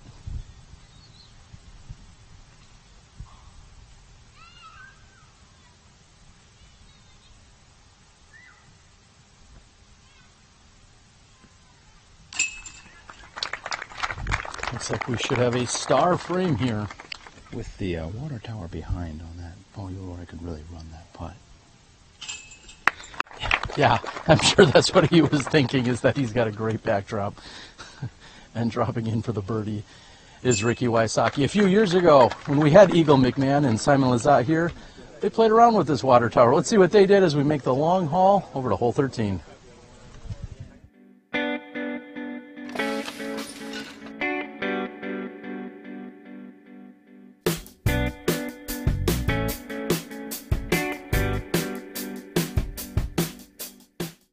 I'm the disc golf guy, and this is my video blog. What else would you do when you're done with the tournament? You get the 2 longest throwers in the disc golf game, and you have them do the H2 throw. Eagle, you and Simon were going back and forth. You were the one to finally hit the water tower first. Tell us about it. Well, I just went over to the lost and found over there, found the lightest disc I could find. It happened to be a 167 star rate. I run on over here, take it, and throw it straight in the sky. Hits the water tower, and everyone goes crazy.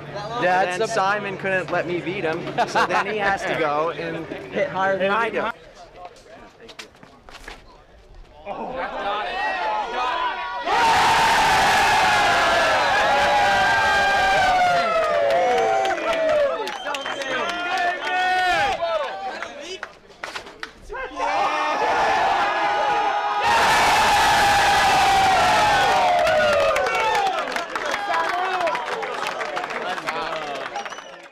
I think they're going to see here on the video or in slow-mo that yours actually did hit a little bit higher on there.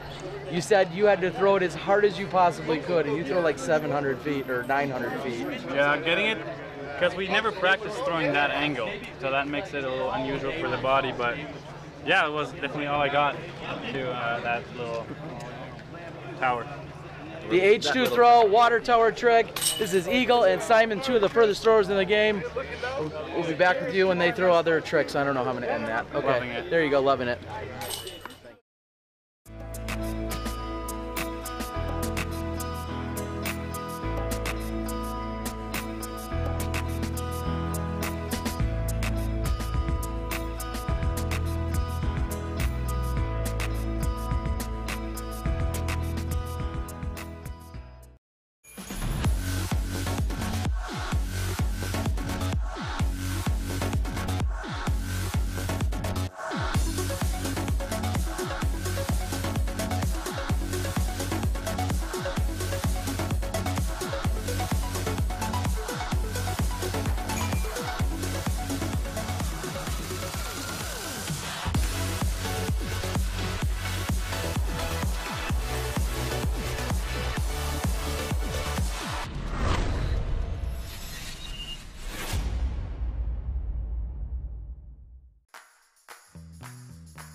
I feel for anybody that has bad days just because we all have them. So I always try to like tell people like, you know, let's just keep going, keep moving. It's just one shot. The same thing I would tell myself. Try to give them a little reinforcement even as a competitor, because the better your competitors play, you normally, you know, you're going to try to play better than that also. So just try to positive vibe, push something out there and give them a little word of confidence. I try to encourage them. It's tough. It's really tough because we've all been there where, you know, you kind of get into this cycle of despair. Yeah, it's like disc golf, that happens in disc golf to all of us, and you know what it feels like, and it's tough to know the right thing to say to somebody. It's just a situational thing. If it's one of my best friends, I'm going to try to help him out and be like, hey, come on, man, you got this. And if it's someone I don't know, I'm kind of just going to be like, well, I mean, you're kind of on your own. I don't know you. I'm not going to approach you like, hey, you got it. you know, it's a hard thing to help someone with when you don't know them. Can that affect your game when it happens? Yeah, I mean, there's people who freak out all the time and are known for that, and it affects people in the group, but sometimes you just have to look past it and just worry about yourself and let them do what they're going to do, because they're going to do it no matter what. Sure, yeah. I mean, I actually, like, I'm a big advocate of kind of like a good mojo amongst the group and how that can positively influence everybody. So I always try and root for everybody on the card. I think if you're ever in a position where you're rooting for somebody or not rooting for somebody and then they do good stuff, it can negatively impact you. And so it's always about trying to keep a positive energy on the card and, you know, ultimately all moving up on, you know. I actually think that's a really important thing, and people you're playing with and everybody staying positive, getting along, rooting for each other, that kind of feeling that everybody has, I think, leads to success.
And welcome back, everyone.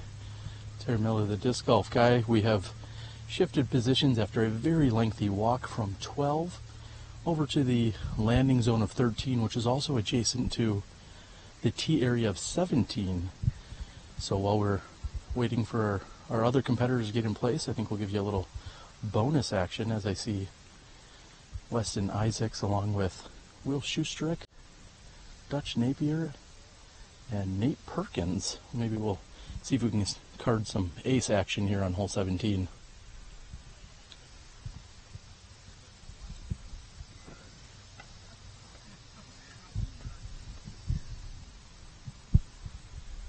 Hole 17, a very reachable yet difficult hole that plays 80% of it over the water.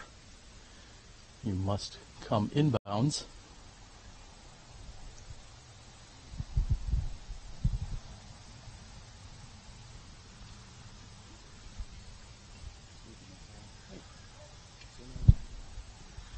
As we said, we'll give you a little bonus action here. Hole 17, Weston Isaacs on the tee.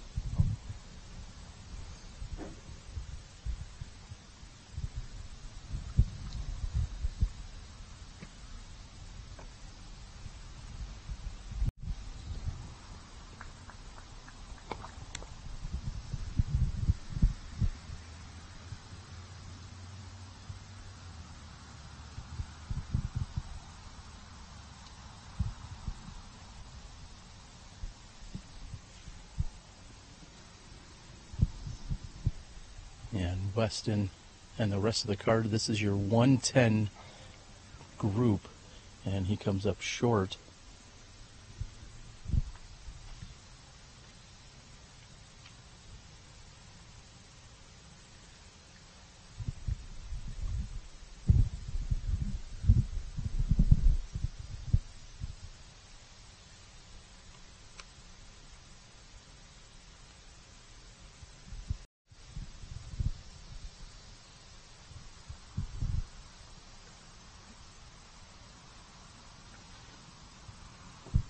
And Will Schustrick with a hyzer that's pushing towards 17. It finds land, but it is too far left. That will be considered OB. He'll move to the drop zone from there.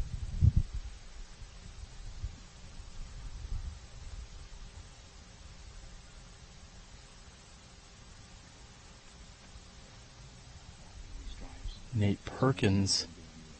Good looking shot, covers all of the water and then some. He's looking at 25 feet from the pin. And final tee is Dutch Napier, aka Batman.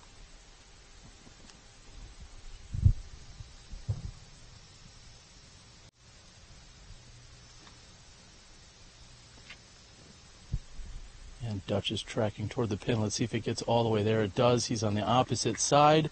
Of course, Dutch, our favorite Smashy, the only individual on the planet with a SmashBoxxTV tattoo. So congrats to Dutch.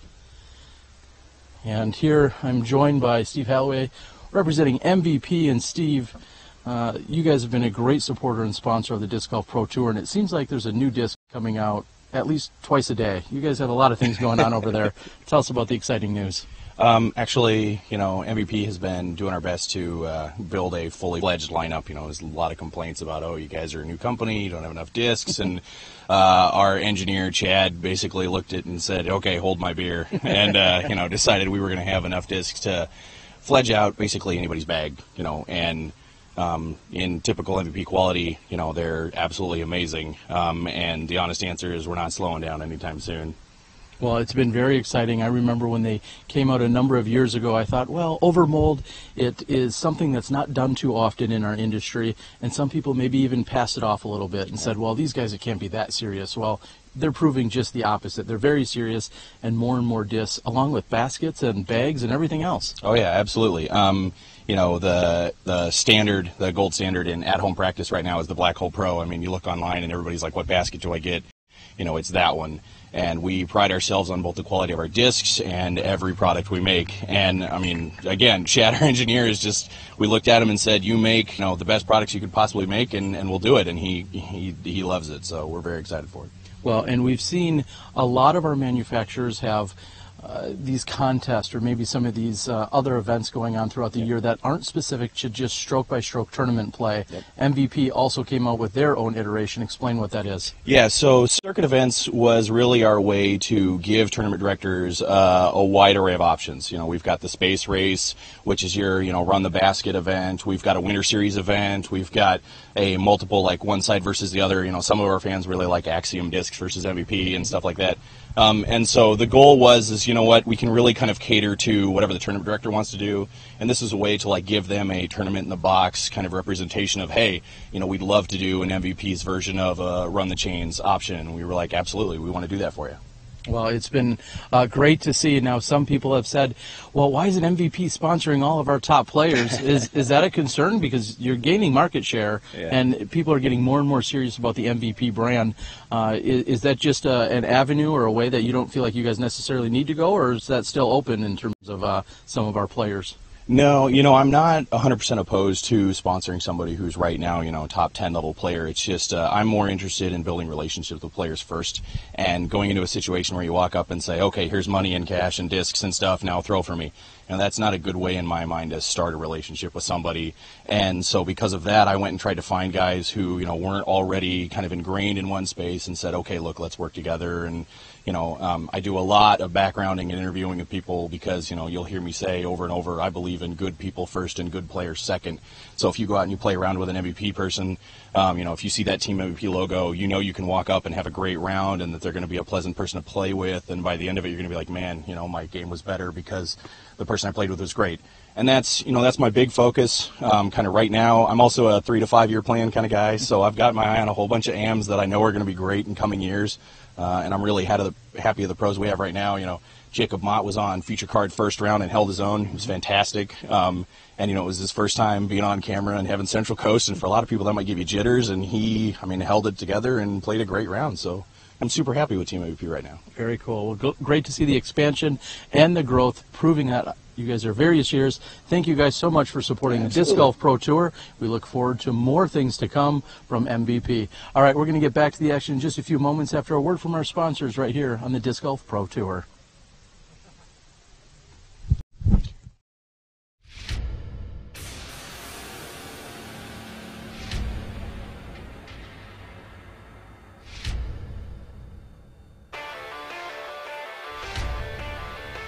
For looks, for life,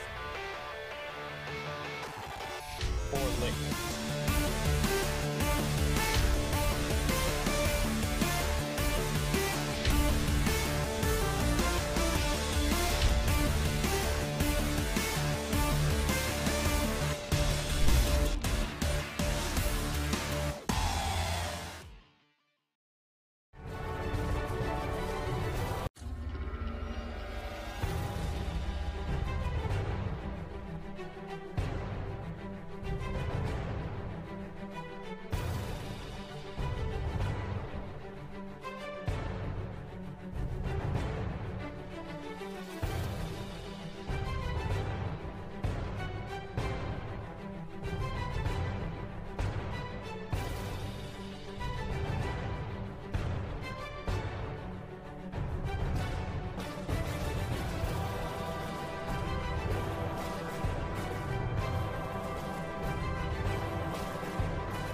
And welcome back. We are here with Josh Anthon after everyone has successfully crossed the water off their tee shots on 13.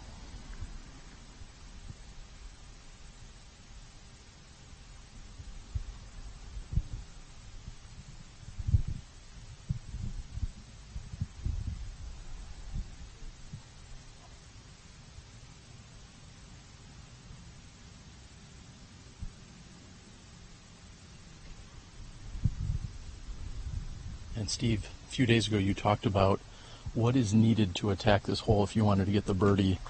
Sounds like a lot of over-the-water shots, including the first one successfully by Josh, and now his second one is successfully over. That's what we're going to see from the next three? I would fully expect so. These guys do very well on this hole. And as just recapping where we are right now after that great interview with Steve Holloway of MVP, Shanton's 8 ahead of Paul McBeth and Ricky Wysocki. Paul Ulibarri is 9 down. 9 behind, I should say. He's also safely on the second peninsula of this 3-peninsula par 5. And this hole measures in right around 1,000 feet, if I recall. 1,080 to be exact. And Wysocki has to go out over the water, not as much distance as we'll see from the other competitors because he had to give it so much of a hyzer angle. And Paul McBeth has put himself in a prime landing zone here on this first shot of the par 5. So 1,080 feet, he's gone about 500. Is he going to be going for the green, trying to get the eagle to make up some room? The answer to that is a no. It is definitely a no, as he somewhat, not lazily, but he throws that one up safely. We're going to move on. We'll be back in a moment.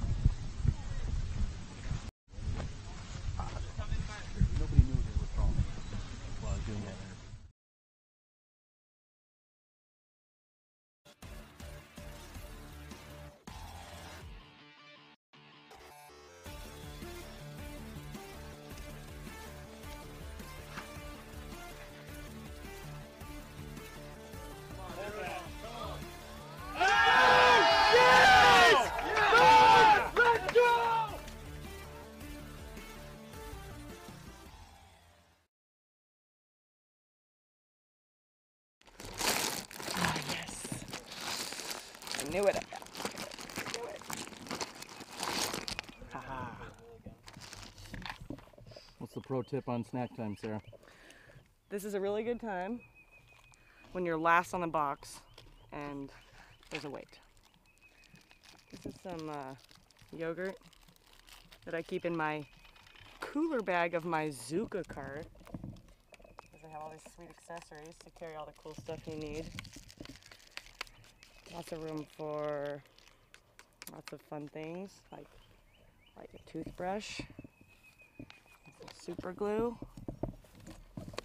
some baby wipes, an extra skirt, a rubber chicken, and some lotion. Initial shot going a little farther up the peninsula had to be a big hyzer, and so he had the longest shot of these third shots onto the green. Paul McBeth, who had the best drive, arguably, played safe, and he's got about the same shot.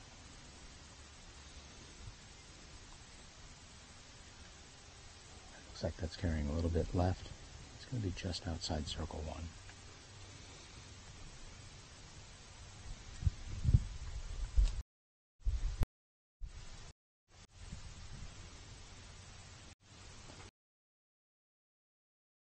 And Josh knows it's a good shot. He doesn't even turn to look until it finally lands.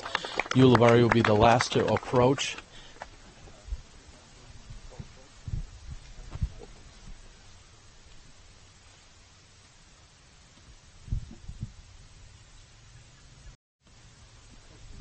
And Yuli also with a hyzer.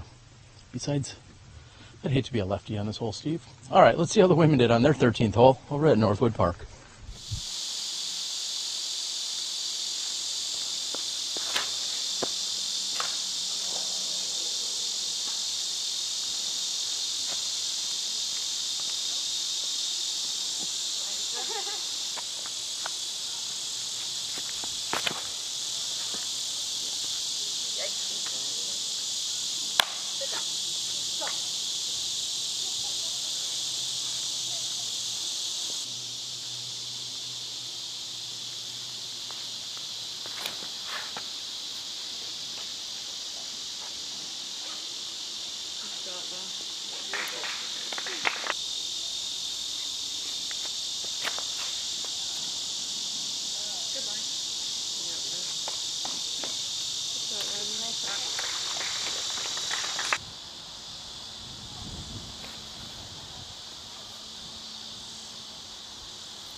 And Waisaki's straddled putt to the left is not good.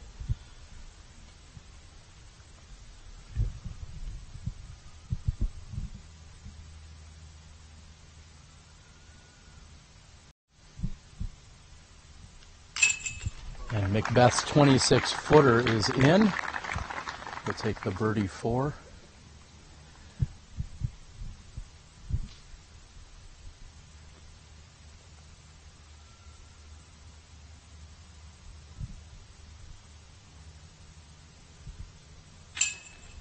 Yuli's also in. Ricky Waisaki moving in for par.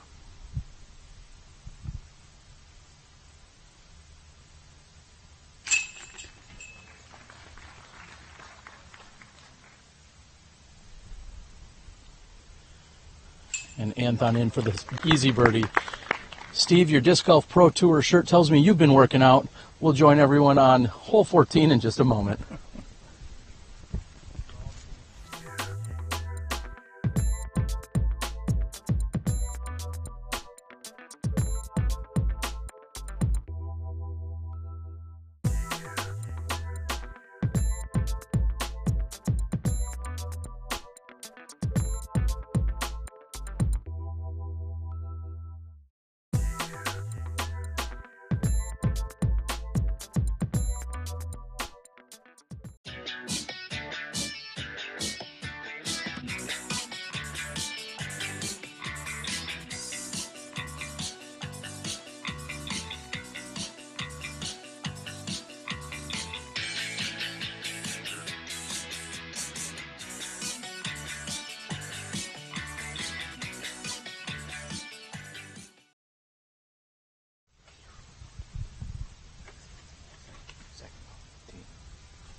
Welcome back. We've caught up with the second card. Greg Barsby throwing his tee shot. Bobby Music next to throw.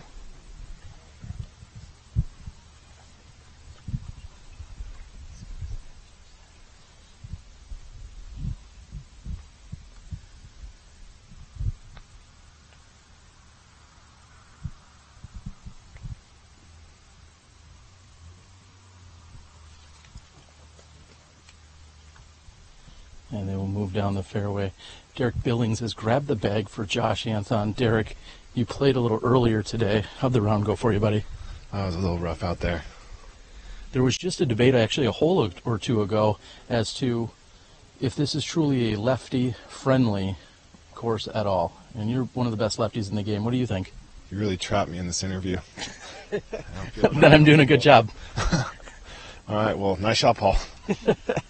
All right, so learning from Derek Billings that is his favorite course.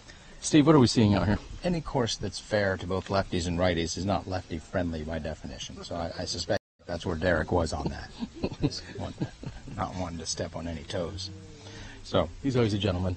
We've got the whole 905-foot hole 14. This seems like a very long course, especially when you got a 1,000-foot hole and then a 900-foot hole back-to-back. This is the basically an average hole, 8th most difficult hole. These guys play at 5 3s, 3 4s. It's a tweener hole, and someone could gain a stroke on Josh and close the lead to maybe a couple dozen. Well, he is certainly playing quite well here today. The second card is moving down the fairway, so we'll give you a little extra action here on the 14th hole. Our pace overall has been very good here, both yesterday and today during our live broadcast. We thank you guys for tuning in and watching the Disc Golf Pro Tour. We're here for the second leg of the 2017 season, the 5 events that will remain here. Some exciting events coming up. Of course, we're kicking things off on the second leg with the Ledgestone Insurance Open, and in 2 weeks we'll be in Kentucky for the Idlewild Open. And shortly after that we move into Vibram. Then we move over to Smuggler's Notch, the home I should say, of the 2018 Pro Worlds. And then finally we'll have the championships in October. Pretty exciting stuff.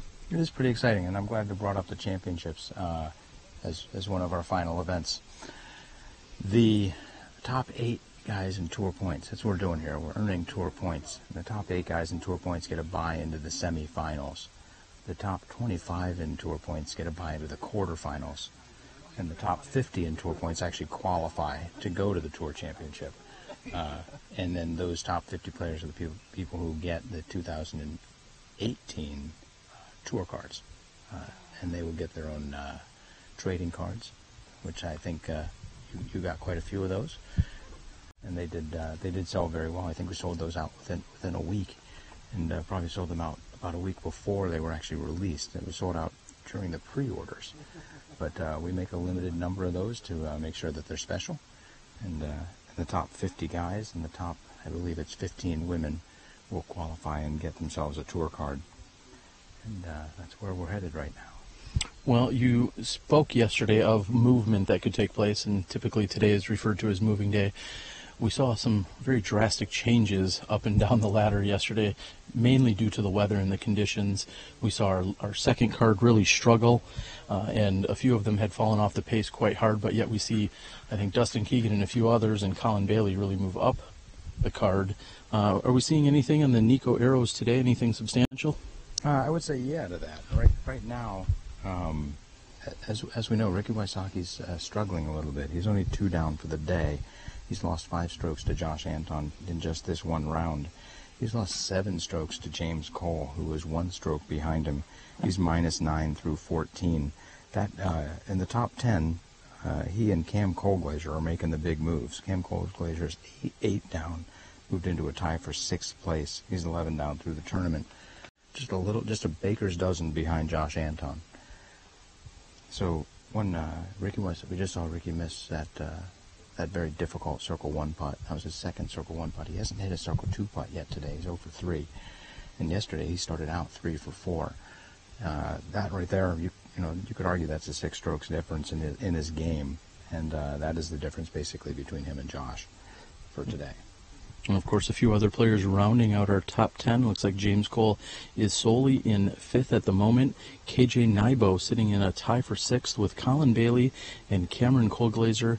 And also from the second card, we see Bobby Music tied for 9th place along with Nate Doss, who I believe is on the 3rd card, sitting at 6 under par through 14 holes. It looks like Josh Anton is ready to go, and we are live on hole 14.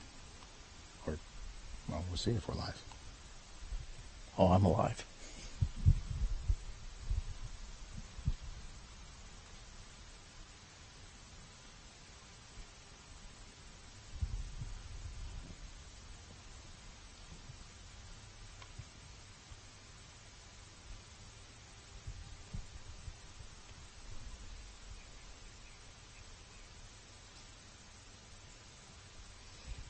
And Josh is waiting for, make sure everyone is clear from the second card before he throws his tee shot. That towel that he got from Howard Johnson's, do you think he picked that up yesterday?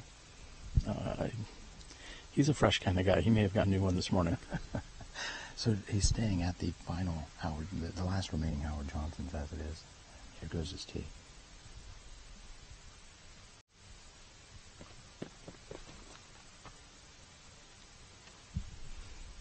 And really doing exactly what you want to do here, which is keep it safe, inbounds, not too close to the water, but also you don't want it to flare off to the left. So that looks to be a good position, maybe a little bit more distance, but that's in pretty good position. Here's Paul McBath. We sat down for 5-10 minutes right now. These guys, do they cool off at all? What do they do to stay warm?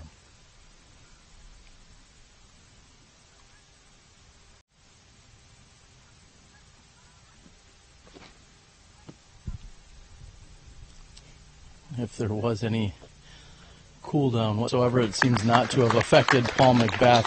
I think these guys are in the zone. They're 14 holes in. They're ready to go.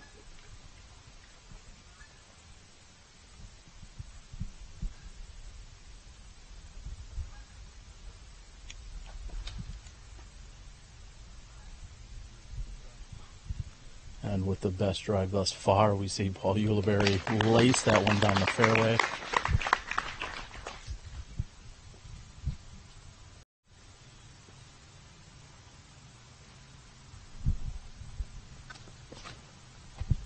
And a very aggressive play here by Ricky Wysocki with OB Lake on the right. He rolls it, that kicks up and off the tree. However, it stands still and sits down. Let's see how the women did on their 14th hole at Northwood Park.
Welcome back to the fairway here on hole number 14, as we see our leader Josh Anthon sitting at 24 under par, and rarely do you ever see Ricky Wysocki 9 strokes off of any leader, Josh Anthon or anyone else. This is really Josh's event to win right here, or to lose, depending how you look at it. You are 100% right, and I mentioned the concept of cooling off. I know when I'm playing 5 minutes later, I start to cool down a little bit, the muscles tighten up. These 4 guys just had 4 of the purest drives possible here on hole 14. They're going to be attacking this green, and Wysocki, Macbeth, and Ulibarri have all made it very clear. They're just running right now. They know if they want to win, they got to go.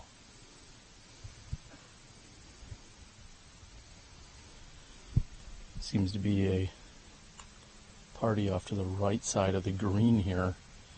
Not sure if there was a OB clarification.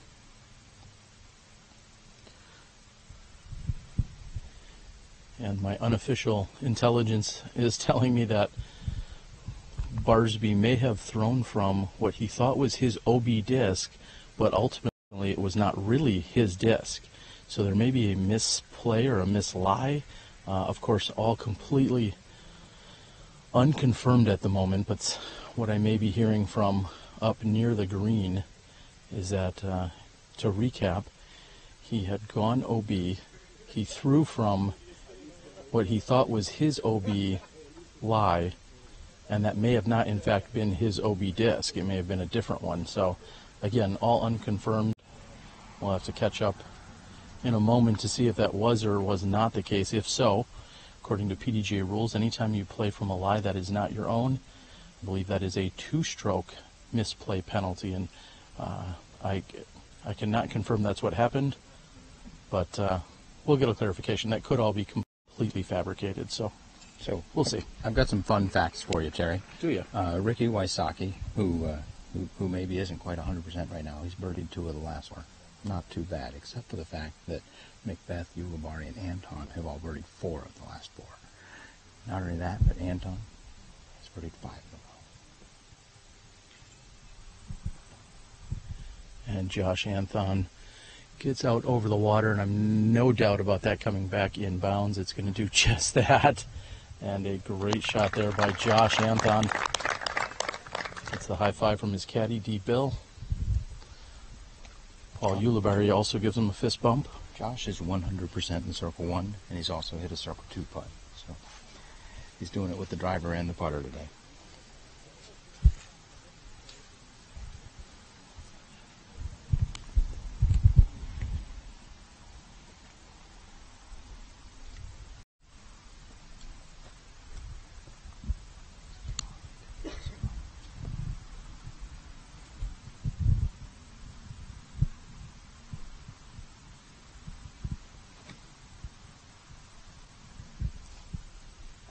And Macbeth is looking to come up shorter from what we just compared to Josh Anton. So you'll have a putt from there, however not quite to the basket. Yuli a little further up the fairway, and Ricky will be 4th to approach after his roller had landed 25 feet from the water.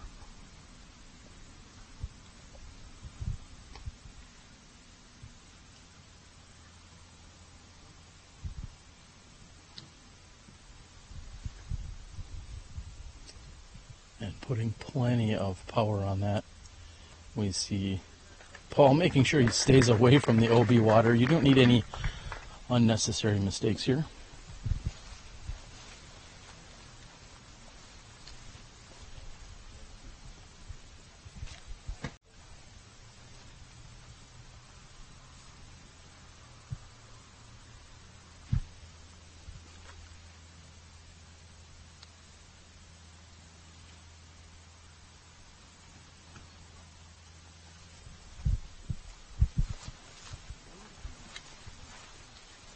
A great shot there by Wysocki. We've got a lengthy walk. We're going to get back to you in a few moments after a word from our sponsors on the Disc Golf Pro Tour.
And he is human, folks.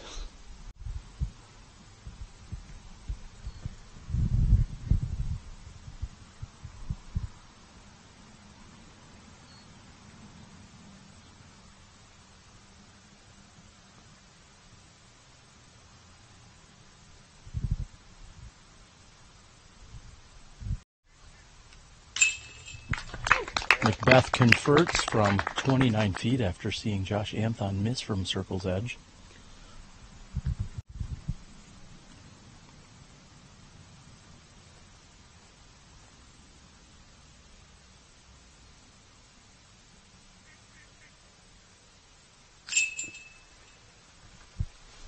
Yuli's 25-footer is high left.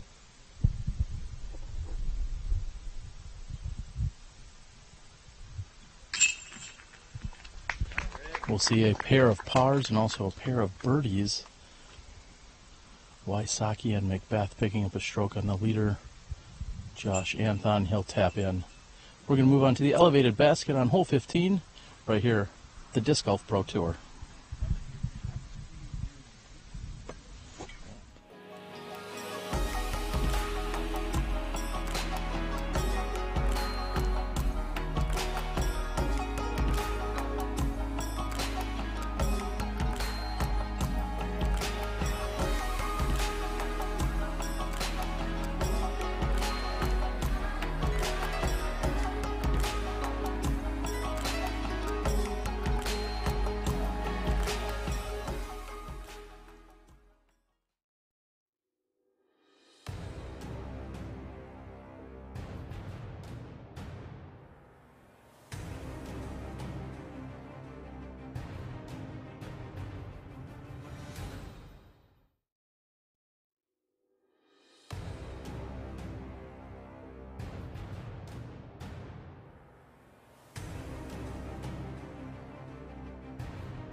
Maybe not. All right, Chad, your camera on them though.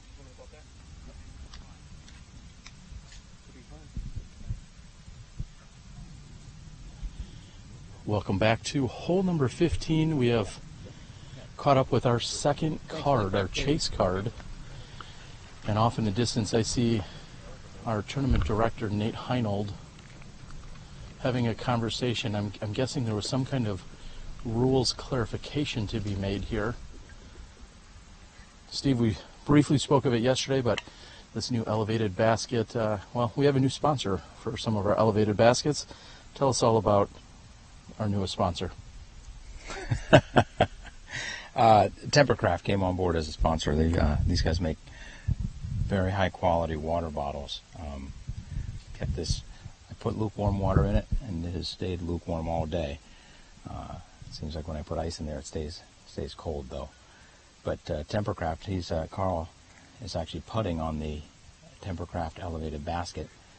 It's also the Delta Windjammers elevated basket. And he came up to me a couple days ago and said he hit his first putt on it, so he doesn't mind them. Let's see if he can hit this one. And I'm guessing he wishes it wasn't elevated at the moment. That's KJ Nybo of Denmark, making the trip over here to play this weekend. And this is Colin Bailey from Minnesota. Yesterday he had a very good round. I believe it was the tie for the hottest score at 6 under par, which was very impressive out here with the wind. And unfortunately, also right off the front of the basket. So day one, the hot round was 12 under. Day two, the hot round was 6 under. Right now, Cameron Colglazer is sitting at 10 down, so he might be setting the mark for this round. He's actually birdied 7 of his last 8 holes. He could go 8 down in the back 9, which would be a phenomenal recovery. He's also moved up into 5th place as we watch these guys tap out. We're going to move into better position in just a moment as our competitors will continue to tap out on hole 15's basket.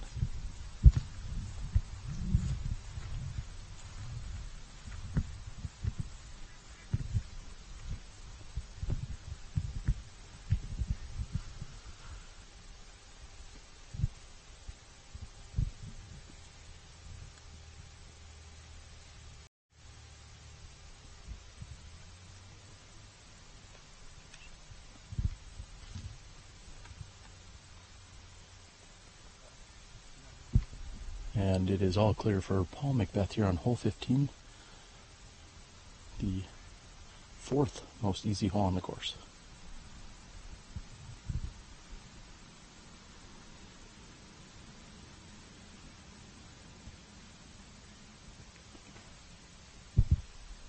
Paul opts for the turnover,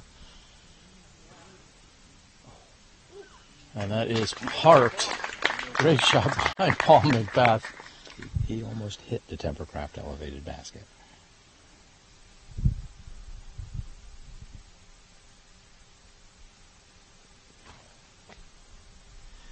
And interestingly enough, a roller which goes out of bounds. Hopefully all of the people move, and we'll see if that comes back in bounds. And I do not believe that got back in bounds. Ricky Wysocki not going with a forehand.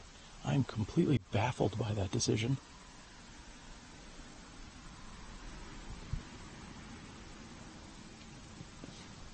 Josh Anthon with a leopard turnover fairway driver, which comes up short left side, just outside the circle. We haven't seen a forehand from Ricky since hole 11, which is only 240 feet.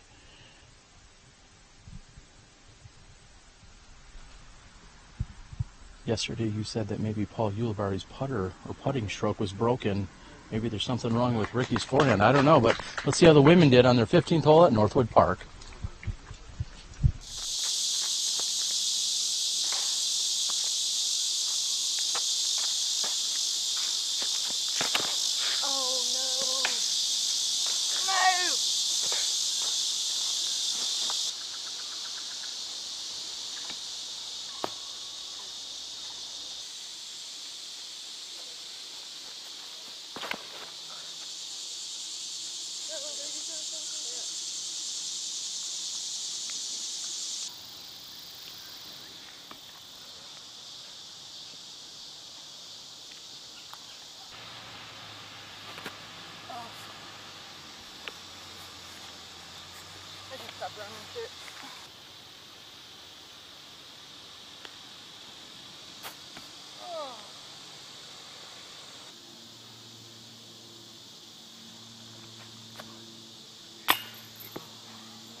And Ricky lunges forward from approximately 85 feet.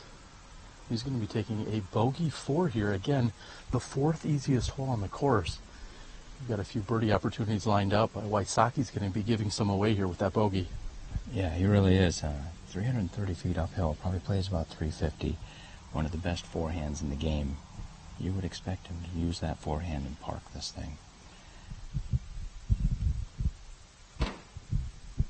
He and Anton are the only two players in this foursome that have birdied this, and it looks like Ulibarri and Macbeth might be about to change that.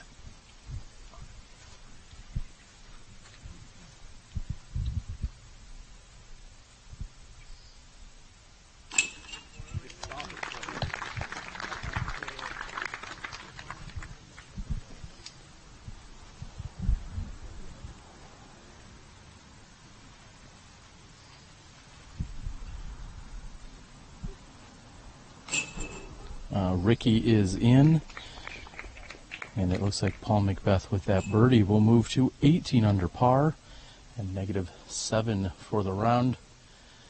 We're moving on. Hole 16 coming right at you here on the Disc Golf Pro Tour.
get it anywhere close, it stops on a dime, basically. Looks like you got a little cut roll even. Yeah. DOS going back to that TI buzz. It's tough to have a good putt long. Gotcha. DOS going TI buzz. Just the perfect height. See, missing left there is not bad because it gets stopped just like you see there. So there you go. Yeah. The Joe.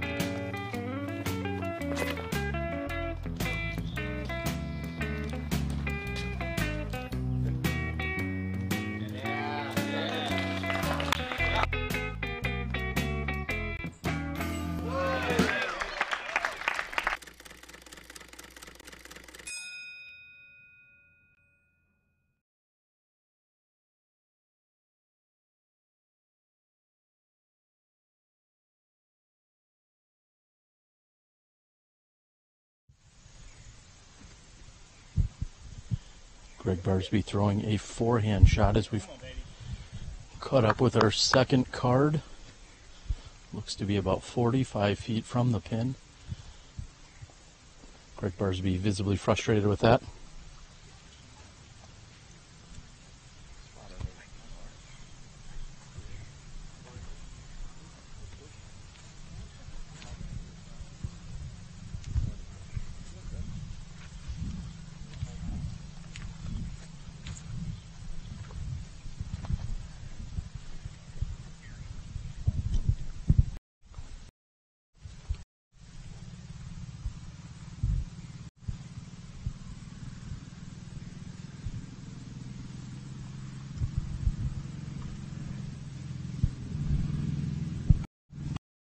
Next to throw.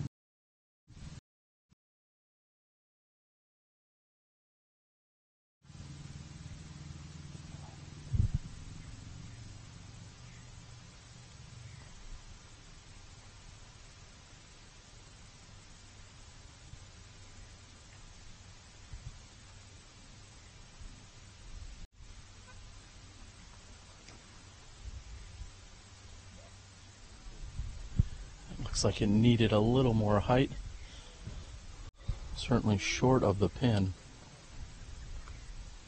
Again, we're watching the second card at the moment. They are on hole number 15.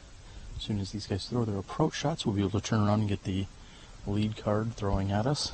So Terry, I don't want to say you called this thing too early, but as we just saw, Josh Anton's just lost 2 strokes to Paul McBeth over the last couple of holes.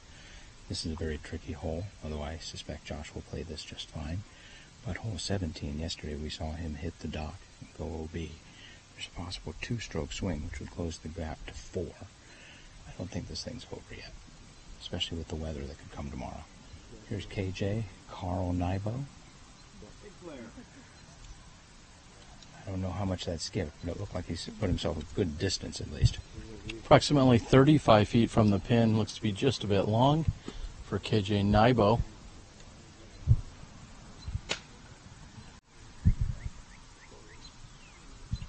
We'll be able to get one more approach shot here.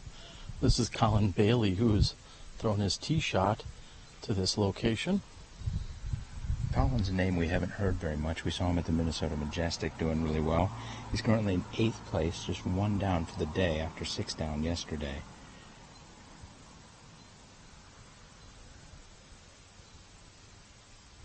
And that comes up long of the basket, just a bit long, but inside the circle.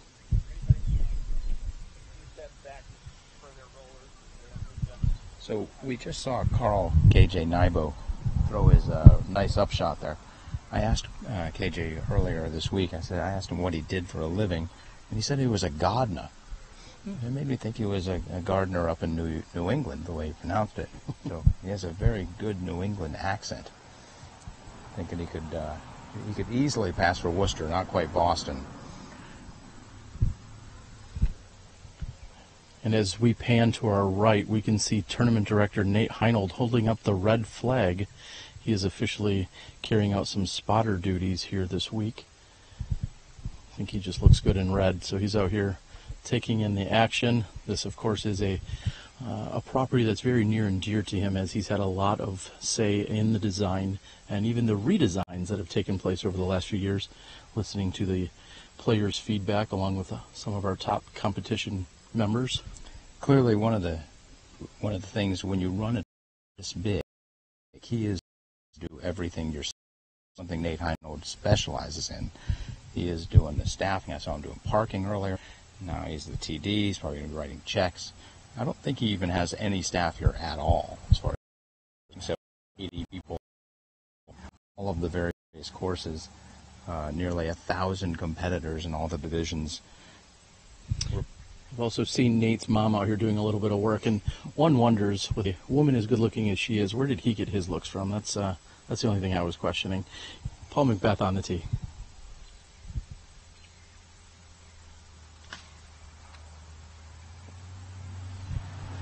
Macbeth's drive gets caught up by a tree that is on the left side. Steve, a nearly perfect shot would actually come buzzing just past where we're standing at the moment. We are on the right side of their fairway, and Yuli is coming directly at us. And just to be safe, trying to make sure we get out of the way there. It kicked out from the bushes on the right side of the fairway, approximately 5 feet off of them. This is a 606-foot par 4. Was that Josh? Yeah. Josh Anton with a beautiful roller.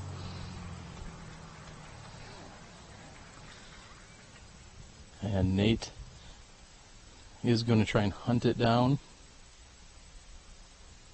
And we'll see if that actually... Ricky is just thrown. Ricky's roller's coming. And again, a tree stops Ricky's disc dead in its tracks. On the previous hole, there was a chance for it to come back in bounds. But either way, let's see how the women did on their 16th hole at Northwood Park.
Second shot. Seems as if he's motioning for a backhand.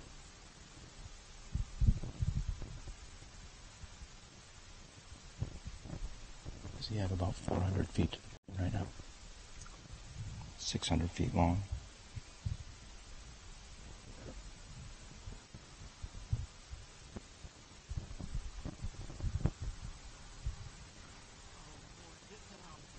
He's asking for it to get down. I think there was an oh boy mixed in there. And he will be safe, but short. Paul Ulibarri will be second to throw, as he had just barely off the right side bush. Got a very good position from where he was headed. Would you say that Warren Buffett is safe and short?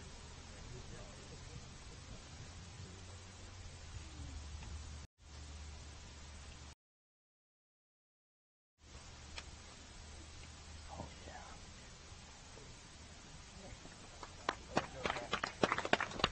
Just a bit long for Yuli. Circle's edge.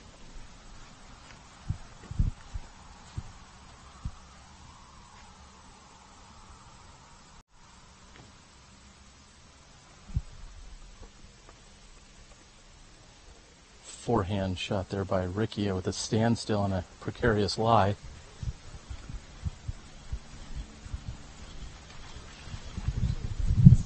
He seemed to leave that a little short, and maybe didn't have a full follow-through.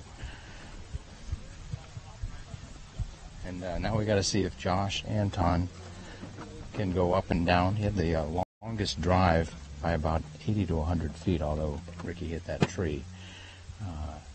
He's got about 180 to the pin.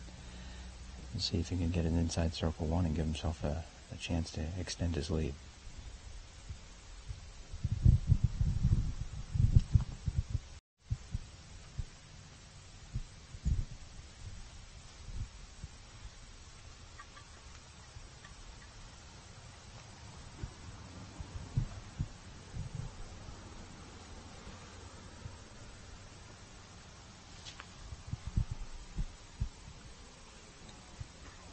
And a turnover shot, what some would refer to as a patent pending. What does that term patent pending mean when you say it like that, Terry? With reference to that particular shot, anytime you're standing with your back to the basket and reached out as he was, that was really a shot that was, I believe, coined maybe even by Billy Crump at one point, referencing Barry Schultz, who was the smoothest we've ever really seen at that shot, and I think that was a coined phrase.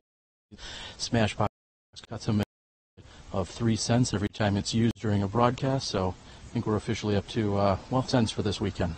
As I'm cutting SmashBoxx a check, is that basically just adding on to my bill? Most definitely. Paul Macbeth finds himself at Circle 2's edge, approximately 66 feet from the pin.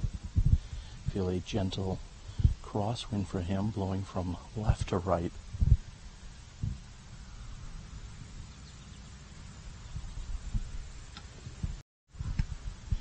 And it carries over the basket, hits the tree behind him. It'll leave him with no more than 10 feet.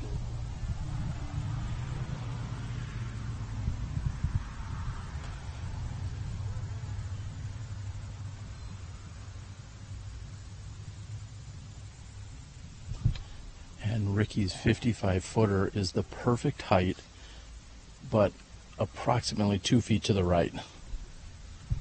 Ricky's going 3-3 here. That's his first par, assuming he can hit that comebacker. That'll be his first par here on hole 16. We've got 2 holes left. Josh Anton up by 6 with an opportunity to make it 7.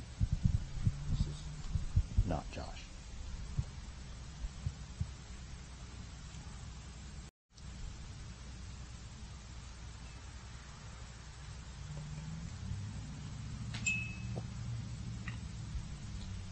Paul Urey's attempt is just low. It scoops in and out of the pin of the basket, and Ricky, as you said, now putting for par.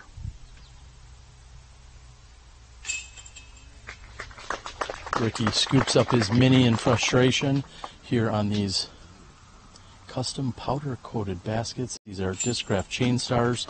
They are raffled off as part of the prizes that can be won for a St. Jude Children's Hospital raffle. Find Ledgestone Insurance Open on Facebook if you'd like to get yourself a ticket, and you could win one of these beautiful baskets. We're raising money for St. Jude at the Ledgestone Insurance Open. We'll see you on 17. For driving with power or into a headwind, Vibram designed a distance driver with amazing glide and a strong, predictable fade. It is the ideal disc for big arms, forehand drives, and smooth right-to-left finishes. Introducing the Olace from Vibram. Durability, grip, performance.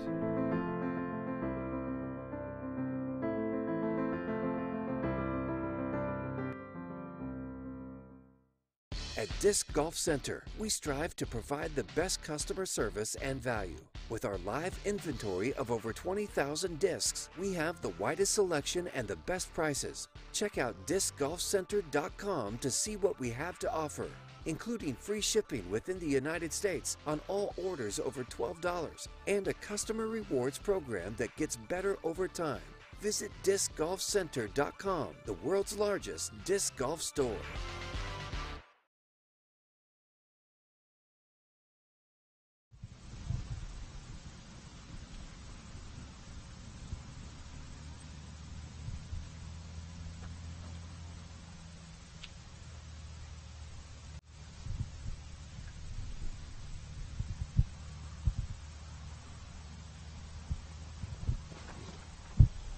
Hole number 17, measuring in at 285 feet. And Josh definitely making the adjustment. Not nearly as windy as yesterday, but finds himself under the pin here on hole 17 today.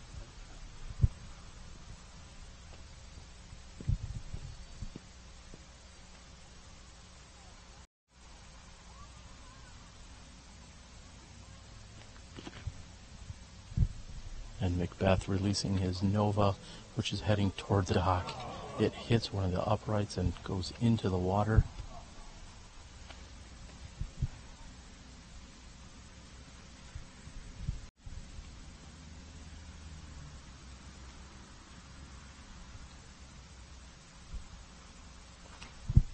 Yesterday, Paul played the wide hyzer. He's doing the same today.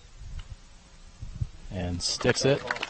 Also inside 25 feet.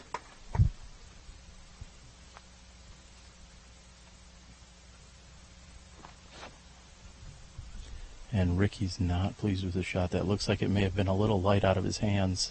But it does get onto the green. He'll have a putt. We're going to move to the drop zone. We'll be back in a few moments right here on the Disc Golf Pro Tour.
And welcome back. We are here on the drop zone of hole number 17. Paul Macbeth to tee, or correction, to throw his shot first, as the other three landed inbounds. You wanted to say something, but he didn't give it to you. Josh, what are we seeing as we're moving down the fairway here?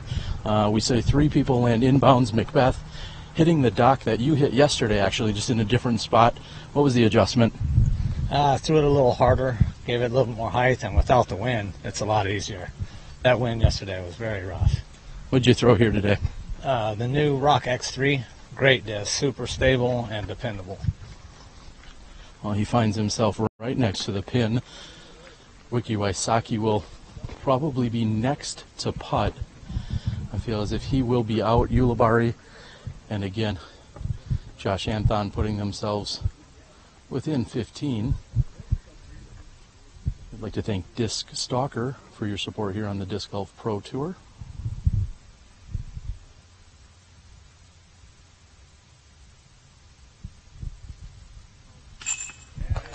And Wysocki looks mad, but still cards the birdie.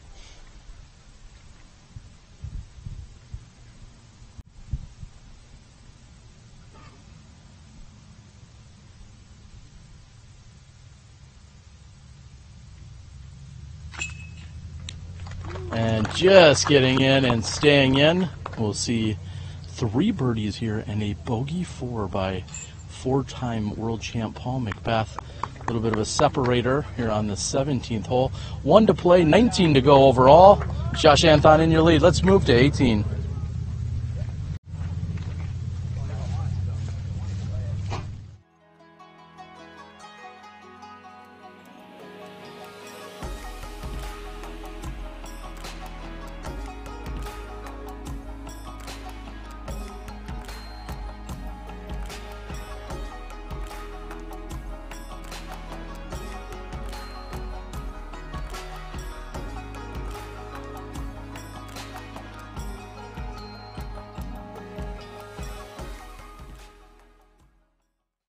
Flashlight LED disc golf discs just changed the game. The unique Disco Select feature allows everyone to choose their own color by simply pressing the middle button, then pressing it again during the first rotation of colors when the one you want appears. Or you can leave it in disco mode, rotating through the 6 different colors for the duration of your game. Designed by serious professionals, crafted from Night Eye's unrivaled sure grip material, and featuring Night Eye's patented fiber optics array, these discs strike the perfect balance of durability, stability, performance, and just plain awesomeness. With easily replaceable batteries and an uber-long life, the Flashlight driver, mid-range, and putter will shine as they blaze your path to victory, day or night. Night Eyes. Discover your solution. Find something.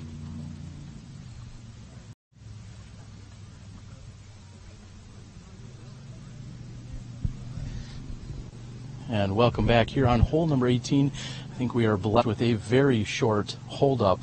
In fact, the chase card is moving down the fairway, so it won't be too long before our lead card here is ready to go. And barring any significant blow-up or catastrophe on this hole, I think we're going to see these same 4 competitors tomorrow. I think it does indeed look that way. One great thing about this course is that it does have a very good finishing hole.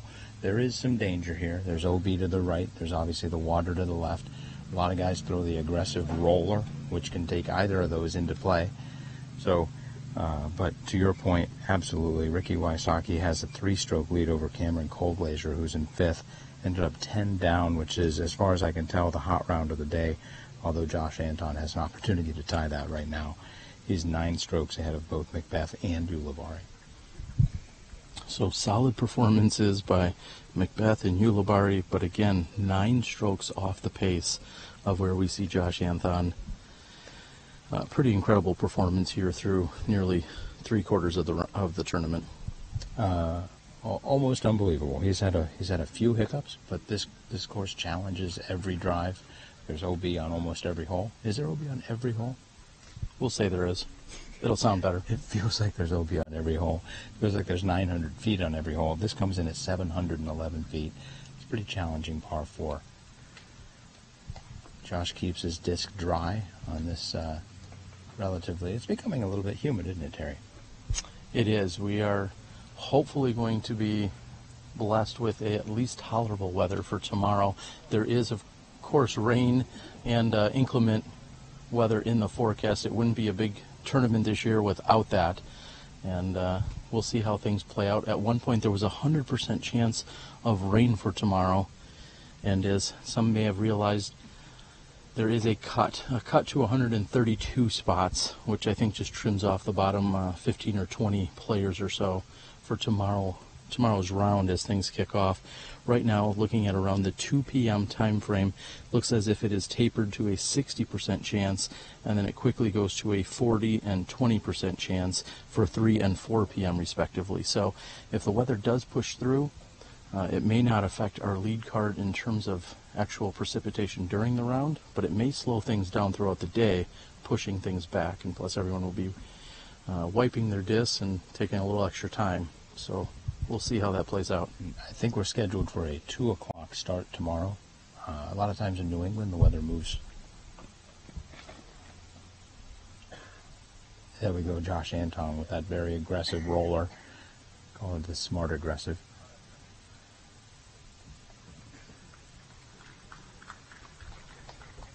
Yuli's lining up a backhand roller as well.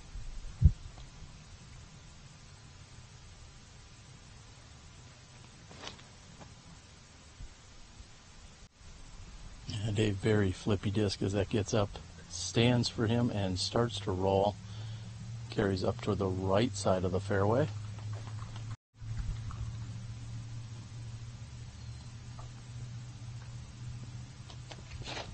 And Ricky's luck has him hitting a tree with just about every backhand roller he's thrown with that yellow disc today. We'll see if this one stays clean for him. And he does get a clap from the gallery. I saw Ricky with a little smirk there. I'm thinking he might have saved one. Thought that was going OB.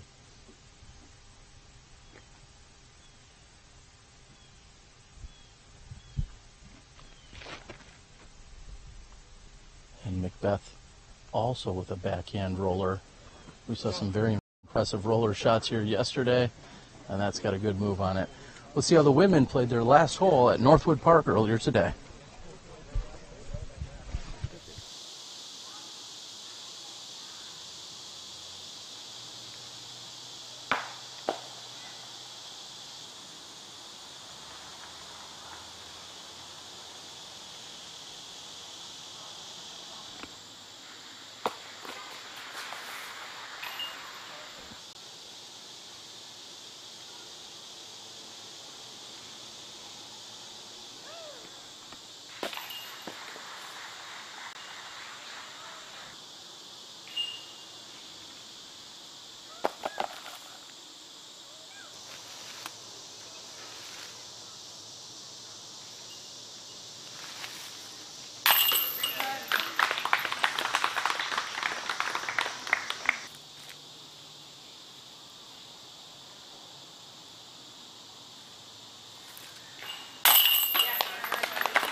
Welcome back here on hole number 18's fairway.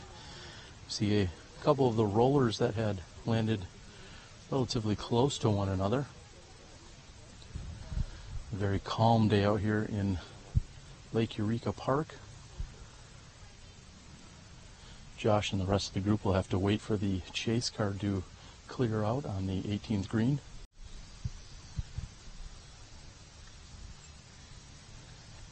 Josh has got a, looks like a fairway driver. Looks like he's lining up for backhand. In my opinion, he's probably going to play this relatively safe. He says, I'm up by 9. That's fine.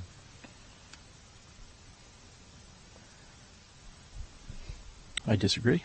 I think he's going to play aggressive and be attacking the pin. We'll see what happens here, Terry. Just, you know, what is the Steve Wrong tracker? I think it's up to 5, and I think that's the highest it's ever gone. I know it's 100%. That's all I know.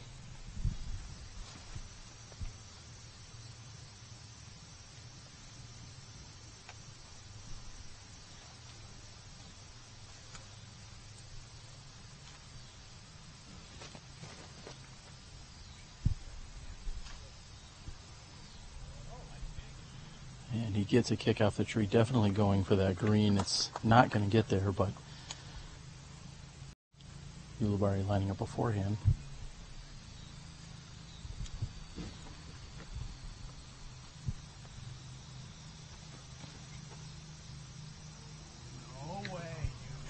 And that was a great release by Yuli. Unfortunately, headed right toward the tree. He did get a little bit of a break that didn't carry far enough left to find the water. He should be able to get up and down and save the 4 from there. That could have been a little more punitive had it found the water. So, at the Jonesboro Open going into the final round, Ricky Wysocki had a 9-stroke lead. Simon Lizotte almost caught him. Do you think in the rain tomorrow, these guys could have a chance of catching Josh? Not if he's packing his Howard Johnson towels. He'll be just fine.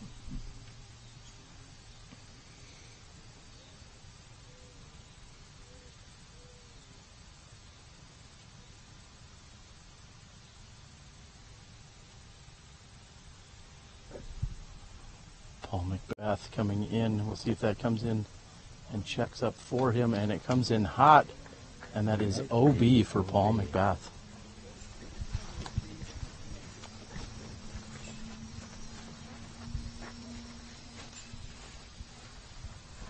Wysocki also lining up beforehand.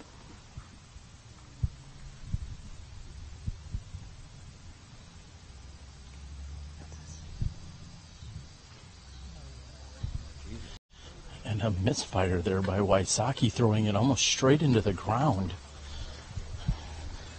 We talk about Josh Anton holding on to the lead. Well, if they're not going to chase him down, it's going to make it a little bit easier.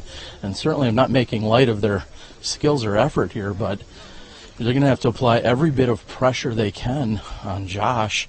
And there's no more room for mistakes with just 19 holes here to play. So, two interesting things. Number one, that was Paul McBeth's 6th OB stroke today. At the press conference, he was talking about how the OB, when it was stroke and distance, didn't really matter.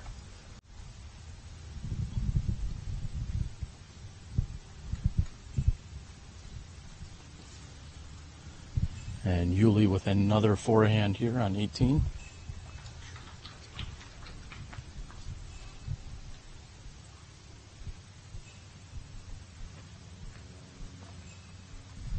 Forehand approach by Ricky Wysocki. Another interesting thing, at the Jonesboro Open, it was Simon Lizotte and Johnny McRae chasing down Ricky, or trying to. Here we've got 3 players chasing down Josh, and the question is whether or not they're going to be trying for first, or just trying to make sure they get second. Totally different mindset when you're going into your throws.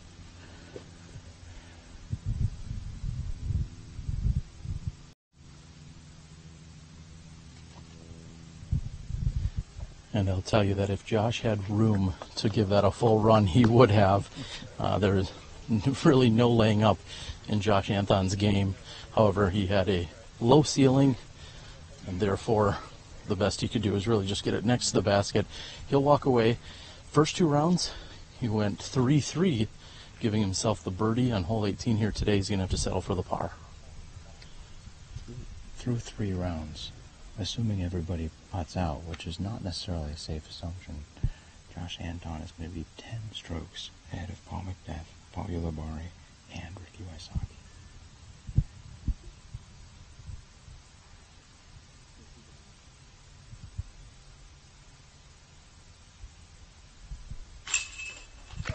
And McBeth swoops up his mini in frustration. He does convert on the putt, however frustrated with the finish.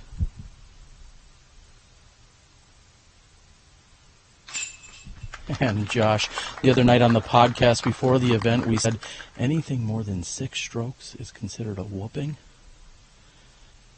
And that's exactly the pace and then some that Josh Anton is currently on.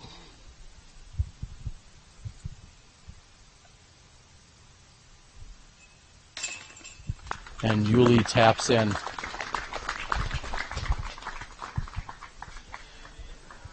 As Yuli taps in his final putt of the round, I'm going to be joined by Steve Dodge. And Steve, 3 rounds complete, 1 round to go tomorrow. We're unsure of the weather that is currently forecasted, but right now there's a commanding lead, and that's Josh Anton's. You are 100% right. He had a good lead, and he did not stop. He said, "I'm going to take this thing. You guys want to catch me? Bring it on." But he played aggressive, just like you said, and he brought it home. He's up by 10. And you said Paul McBeth had 6 out-of-bounds strokes during that round. I believe he had 3 in the first 3 holes. Very uncharacteristic of him.